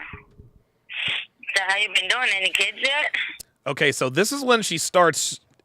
This is when she starts to try to lay the groundwork to shoot her shot. She's asking me, "Do I have any kids? Are you? Is your bottom line compromised? Are you still doing well financially?" She's trying to kind of feel me out. Yeah. So how you been doing? Any kids yet? Shit. Bitch. Do I have any kids? Fuck wrong with you? Player for life. No. So I'm curious. Tell me about your show. What do you talk about? I talk about how women ain't shit. Oh. Yep. Yeah, I mean, listen. No, of course I'm not talking about you. Oh, like, God. obviously, you're very, very different from most women in a lot of ways. Right? Like, you understand that, right? Oh, my God. This was I mean, it's kind of hard. Like, I'm your ex-girlfriend, and then... She was never my girlfriend, y'all.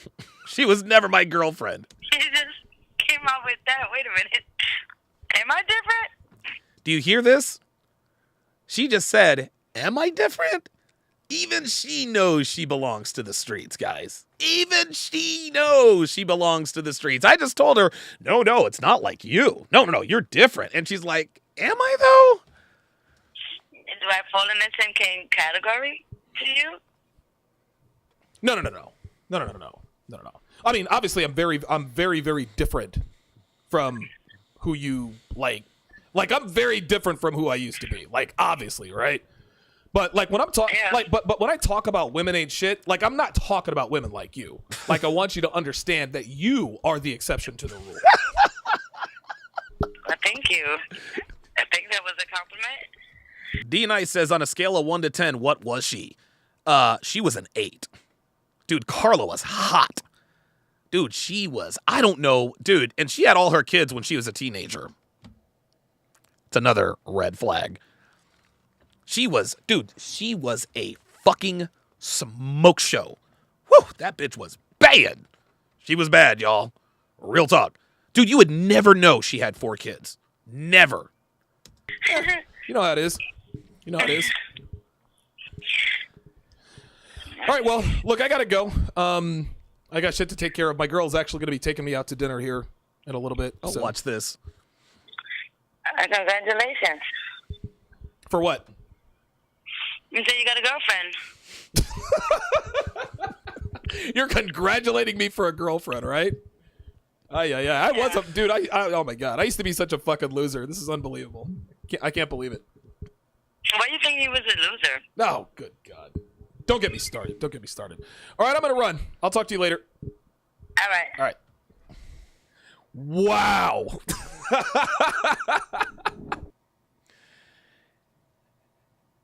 As crazy as that is, guys,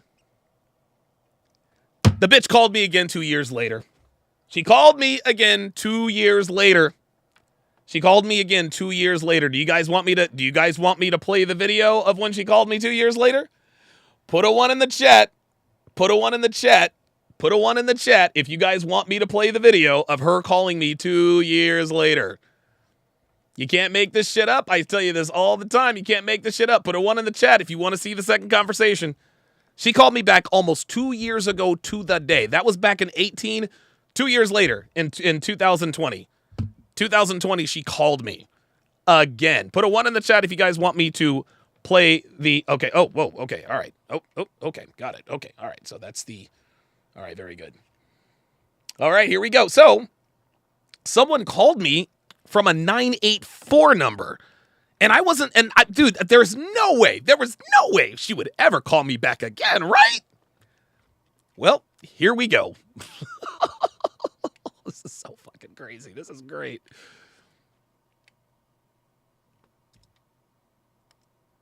Carla the last Raleigh person who called? Look, listen. Mike NC says, wasn't Carla the last Raleigh person who called you on the show? Oh, shit. Oh, shit. Hold up, man. You know what? That's a good point. I never even thought about that. Let's see if they left a voicemail. They did not leave a motherfucking voicemail. From Kenley, North Carolina. Who the dude, I know one chick who lives in Kenley, North Carolina. Jennifer Jarman. That is Jennifer Jarman. Yep. We called her Jenny Jarman. I'm going to call this fucking number. Hang on a second. I'm calling the number. This is crazy.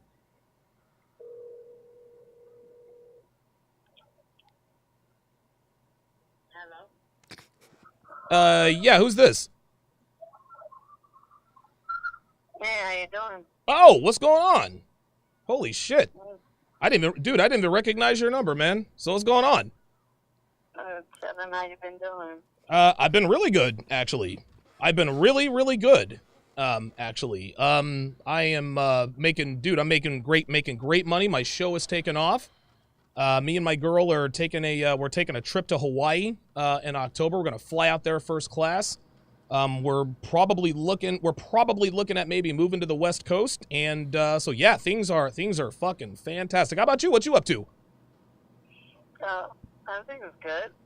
I went back to work in the medical field. I literally busted my lip. I was so like, oh my God. I busted my fucking lip. I made my lip bleed. That was I'm a grandma. Say what? She's a grandma? I'm a grandma. Day has a kid? No, I have 3 other kids. She has 4 kids, guys. She had custody of 1. 3 kids, custody of 1. She got her other 3 kids taken away.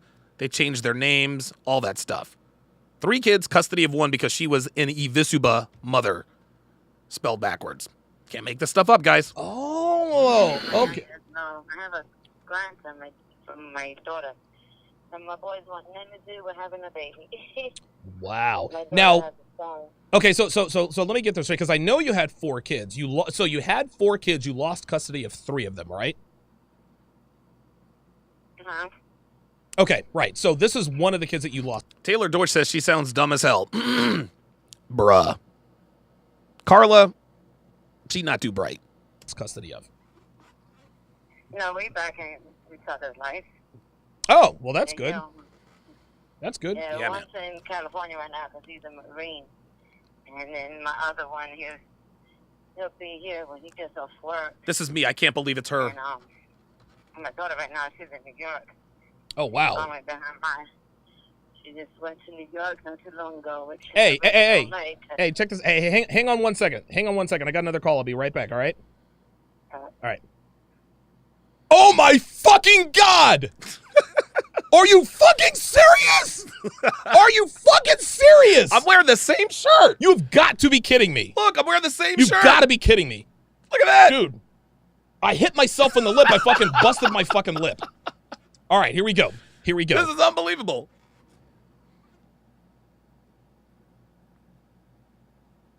Oh, shit. Wait a minute. She hung up. Oops. I think I accidentally hung up.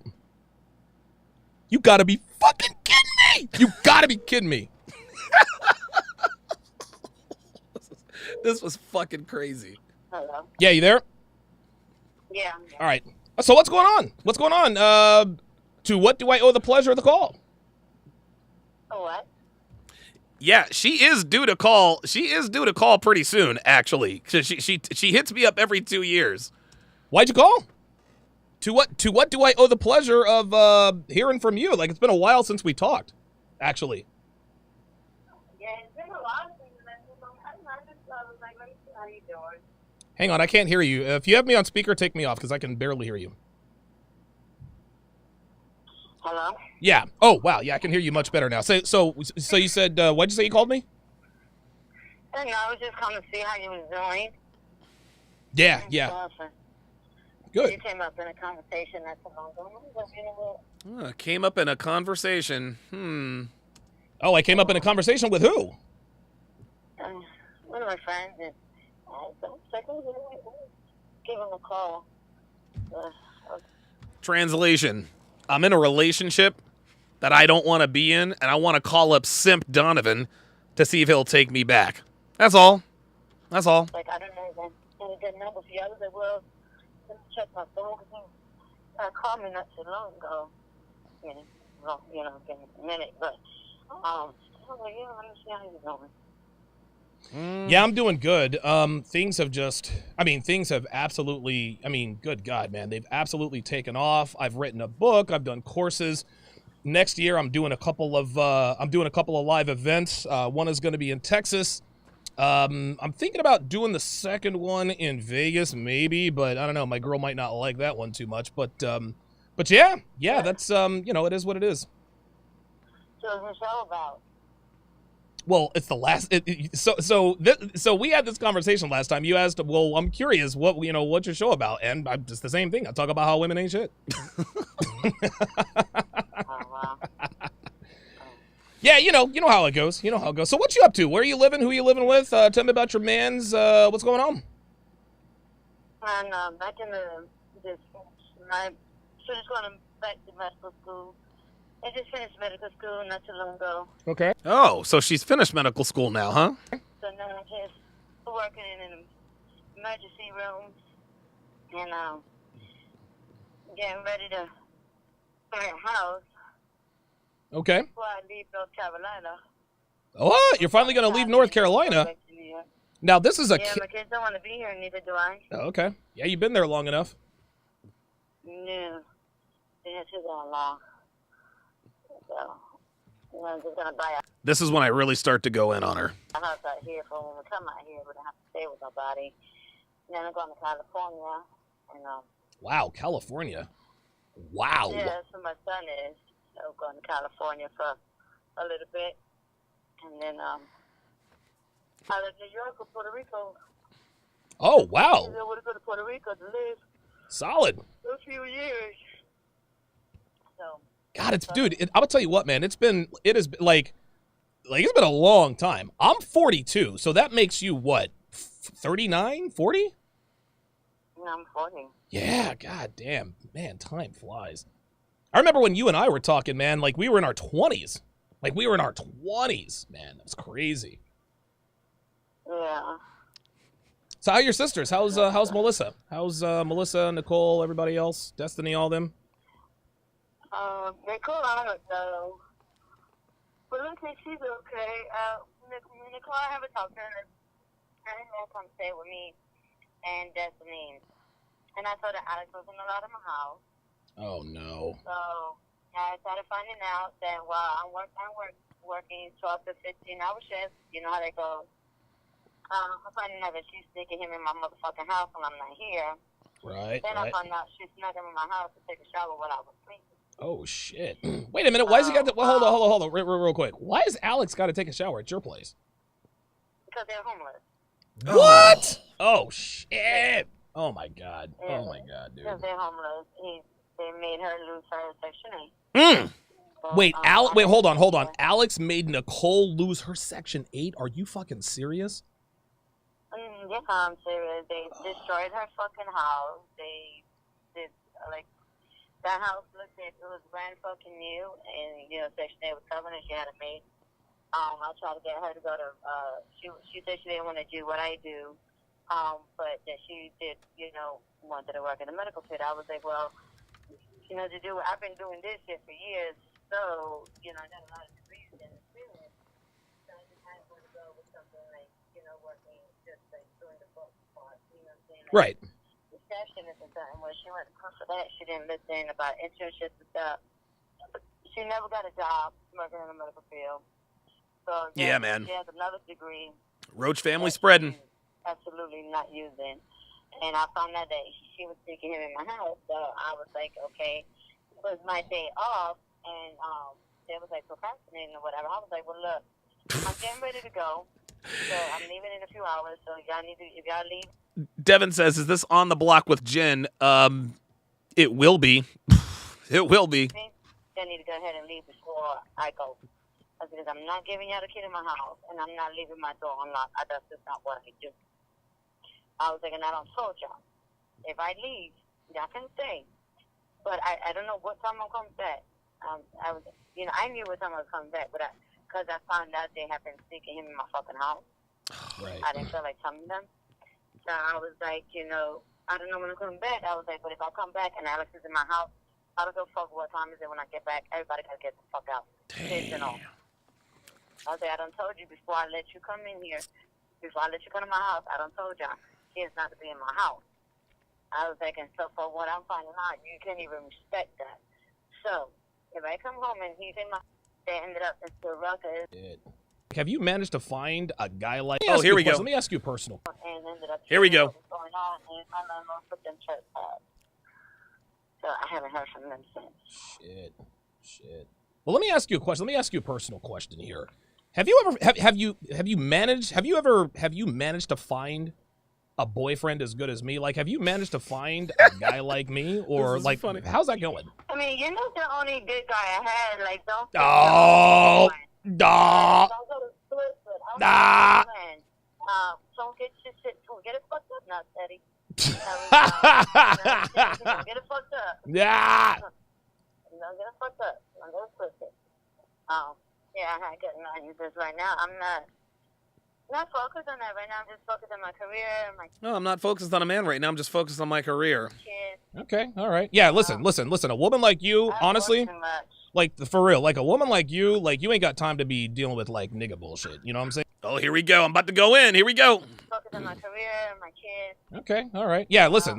A woman like you, honestly, like for real, like a woman like you ain't got time to be dealing with like nigga bullshit. You know what I'm saying? Like you got to be on your grind, got to be on your purpose. You got up at 2 o'clock while you didn't call me at 2 o'clock. Like, I don't have time for that shit. So, I mean, right now I know my coworkers tell me that I'm being too upset. I'm not straight open with men. You know what I mean? Like, especially men I don't know. I'm not like taking a while, but I work a lot, and it's just hard when you have I'm just looking for somebody like in my medical field, because people that don't work in the medical field, they don't understand the struggle. Like, they don't understand the struggle, the stress, the responsibility. I mean, not that I'm looking. I mean, I'm not looking, but you're not looking for a man? Huh? You're not looking for a man? I'm never looking for a man. Bitch. Hold on. Look, I gotta talk to you like nigga to bitch. Like, for real. Like, you ain't got much time, baby girl. Like, you're 40. Like, it's time to get to getting. I have plenty of time. I'm fine. What you looking like? What? Hold on. What you looking like? What's the body looking like? You still got that ass? Like, listen, I remember back in the day, you used to have that ass. Like, what's that ass looking like, though? I still look good. Okay. Still in shape. I just don't have time. Like, I don't go out. Damn. Everybody keeps trying to play like the matchmaker, and I'm like, yeah, I'm not feeling it. I don't like. That makes sense, but let me ask you this. That makes sense, but when was your last relationship? Oh, here we go. I was just with somebody. Say what? Kind of still, I was just with somebody. Oh shit! Look at this. I said, watch this now. Watch this now. I said, when was your last relationship? Listen to how she characterizes it. This is funny. Everybody keeps trying to play like the matchmaker, and I'm like, yeah, I'm not feeling it. I don't like. That makes sense, but let me ask you this. That makes sense, but when was your last relationship? I was just with somebody. Say what? Kind of still, I was just with somebody. Oh shit! For 2 years, but She said I was just with someone, but she was about to say I'm kind of still seeing him. Damn, 2 years? We were together for 2.5 years now. It's been like 2.5 years, but. What? She keeps going back and forth. We've been together for 2.5 years, and I just got out of a relationship. You see, this is why I knew she was shooting her shot. This is why I knew she was shooting her shot. Yep, she's looking for that next branch to swing to. You better believe What it. happened? I just don't have time. You know, I don't have time. Oh, damn. So it's like I'm always at work. So. Damn. How much you weighing these days? What you weighing, like 120? What you weighing, like 115, 120? No, I'm 140. 140? Damn. I remember back in the day, you was like 110, 115. You're slacking on me. Yeah, I was too skinny. I don't like being skinny. Shit. No. Listen, I'll tell you what. Look, I'll tell you what. The thing is, like, right now, my kids is just, like, extra stressing because I'm in the first stage of BOPD. Damn, are you serious? BOPD, Jesus fucking Christ! I don't remember that. Damn, that's from comes with all that smoking. Yeah, we know. Yeah, those fucking Newports that get you every time. Yeah, you know, fucking cigarettes. You know, when I'm stressed, I need a cigarette. You know what I mean? Like, for everything is like a cigarette to answer. So I'm, you know, going through quitting cigarettes because they really can't give me anything. Yeah. Because of my past medical history, you know what I mean? Right. So, I mean, we're still dating. It's been 2.5 years. We're still dating. It's been 2.5 years. But just, like, he really got to come over, like, on my schedule, because I work more than he do. I mean, he works long hours, too, but I work in the medical field, and he don't. So right. I work really long hours. Well, and sometimes when he wants to come over, I'm tired. So well, real talk. Like the reason. Well, now watch this. This is when I put This is when I directly test her loyalty. She just told me she's been dating this guy for 2.5 years. She's in a full-on relationship. Watch this. Listen, the reason I asked, and I'm not trying to like impose, but I'm coming out to North Carolina, probably around the November time. I was looking to like maybe take you to dinner or something. Fine, just let me know. All right. How's your girlfriend? How long you been with your girlfriend? There it is. How long you been with your girlfriend? There it is. She's like, wait a minute. You're asking me out. Well, how long you been with your girlfriend? Oh, shit. Too goddamn long. You know how it is. Too goddamn long. She's getting on my goddamn nerves all the goddamn time. You know, just you know, I mean, you know how it is, bitch shit. Like she gets jealous all the time. Like bitches are always hitting on me and shit. Cause like I drive back. Like, I mean, you know, like I do well for myself, right? You mad that I wasn't jealous. So which one is it? Say what? I think you get mad that I wasn't jealous. You said I wasn't jealous enough. Hey. And see, Carla wasn't jealous because she didn't like your boy. Why you complaining? Hey, niggas change. You know what I'm saying? Niggas change. That's my story, and I'm sticking to it. Like, there's jealousy, and then there's, like, jealousy. Like, we'll be somewhere, right? And she's a badass white girl. Like, big, like, she used to be a stripper. Big-ass titties, man. Like, great ass. But I forgot that I told her she used to be a stripper. Like, we'll be somewhere, right? And oh, my God. Hold the fuck. Hey, niggas change. You know what I'm saying? Niggas change. That You like how it look. Dre Raven picked it up. I'm twisting that knife. Yes, sir. That's my story, and I'm sticking to it. Like, there's jealousy, and then there's, like, jealousy. Like, we'll be somewhere, right? And she's a badass white girl. Like, big, like, she used to be a stripper. Big-ass titties, man. Like, great ass. But, like, we'll be somewhere, right? And I'll take her to, like, a Ruth's Chris Steakhouse or whatever. And, like, the fucking server will be like, can I please seat you guys? And I'm like, yeah, you know, 2 for non-smoking, whatever. And the girl will smile, and the bitch will be like, the fuck she looking at you like that for? And I'll turn around because I'm looking good. That's why. Maybe you should get her number. I'm like, well, maybe I fucking should. You know, and we'll just get into stupid shit like that. She'll be fucking. Yo, I gotta listen to that again. Like big, like. Yo, I made this story dude. I made this story up off the top of my fucking head. This is funny as fuck. Look at me. I'm all twitching my head and shit. She used to be a stripper. Big ass titties, man. Like great ass. But like we'll be somewhere, right? And I'll take her to like a Ruth's Chris Steakhouse or whatever. And, like, the fucking server will be like, can I please seat you guys? And I'm like, yeah, you know, 2 for non-smoking, whatever. And the girl will smile, and the bitch will be like, the fuck she looking at you like that for? And I'll turn around because I'm looking good. That's why. Well, maybe you should get her number. I'm like, well, maybe I fucking should. You know, and we'll just get into stupid shit like that. She'll be fucking trying to give me the silent treatment. I'm like, dude, fuck this. I just go to the goddamn bar, stay out till 3 o'clock in the morning. When I get home, where the fuck you been? I'm not trying to be here with you. Fuck that.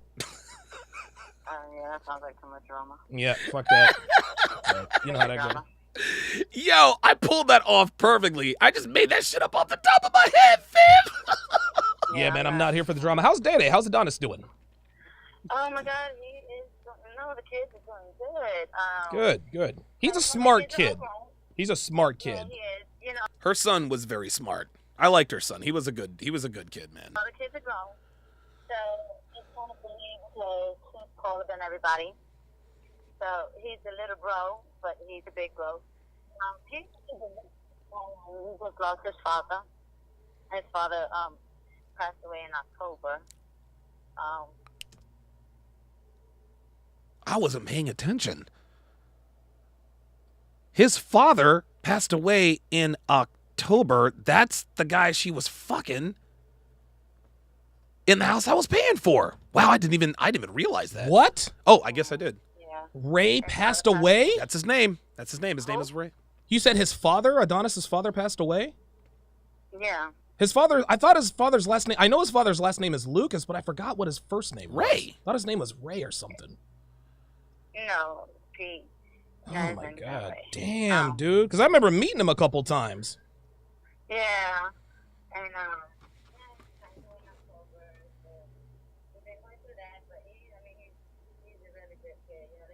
they're really strong. So he's doing really good. He works, goes to school. But right now he's just, taking time and stuff because I don't want him working right now with the coronavirus and stuff. Yeah. He's just chilling.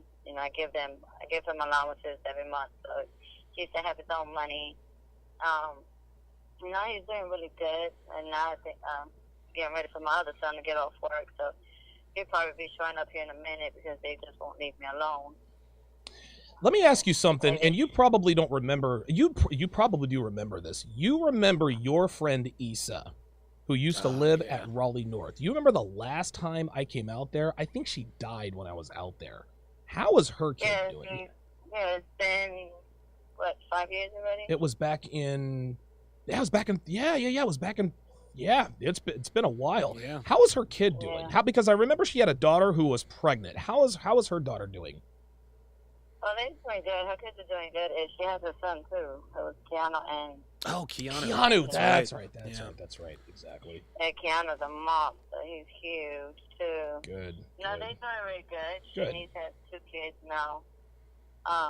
Issa was always very cool. Issa was always real cool, man. Like she always treated me well. She was cool with me. Yeah, I miss her so much too. But yeah.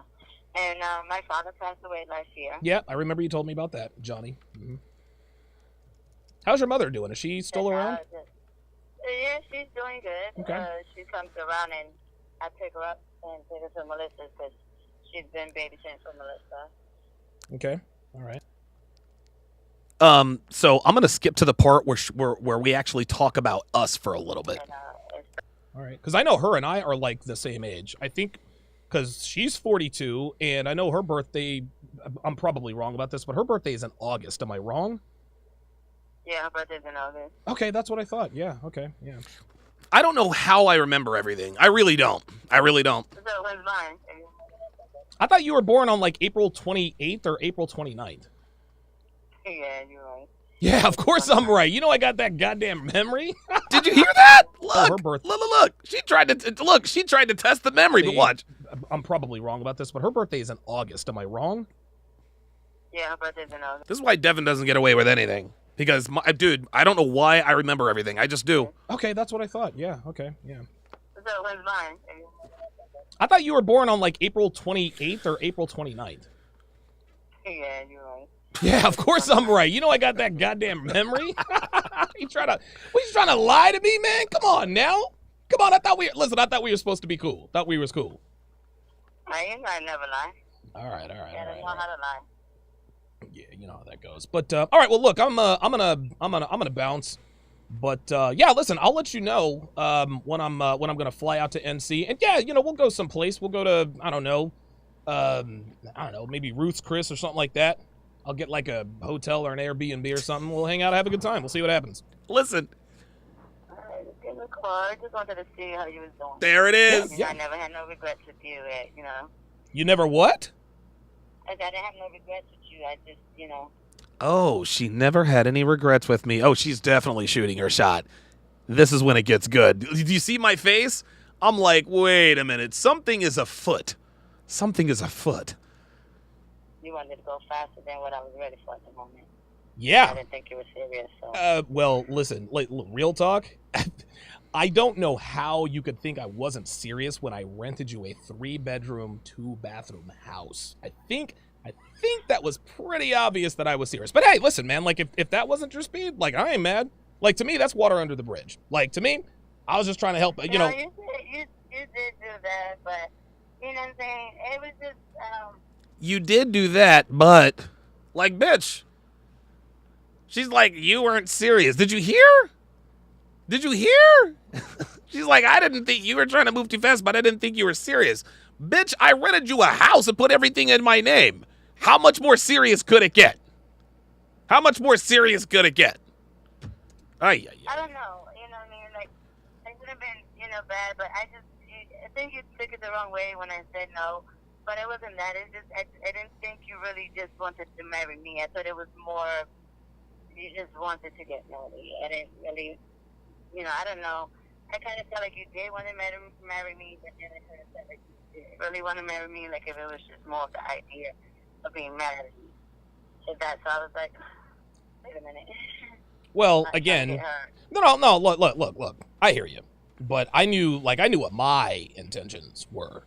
And I understand if you thought it was going too fast. Like I said, man, like I'm not mad. It is what it is. It was a short walk to Bojangles, so I'm good with that. I don't know what that means, but it sounds funny. All right, well, look, I'm gonna jump off. I'm actually getting ready to do my show, but take care of yourself, and we'll talk soon. You too. All right, bye. And that was that. That was that. Yeah, man. Yep. This was that was something else, man. That was something else. That was a hell, dude. That was a hell of a time. That was a hell of a time, man. Wow. Well, guys, I think that this has been a fantastic show. This has been a fantastic show. Thank you guys all very, very much for tuning in. That what happened at the end of the show was actually supposed to happen at the beginning, but we talked about DJ Academics instead. But thank you guys all very, very much for tuning in. Thank you to all of the callers. Thank you to all of the super chatters. You guys have a good weekend. I'll see you next time. All right, guys.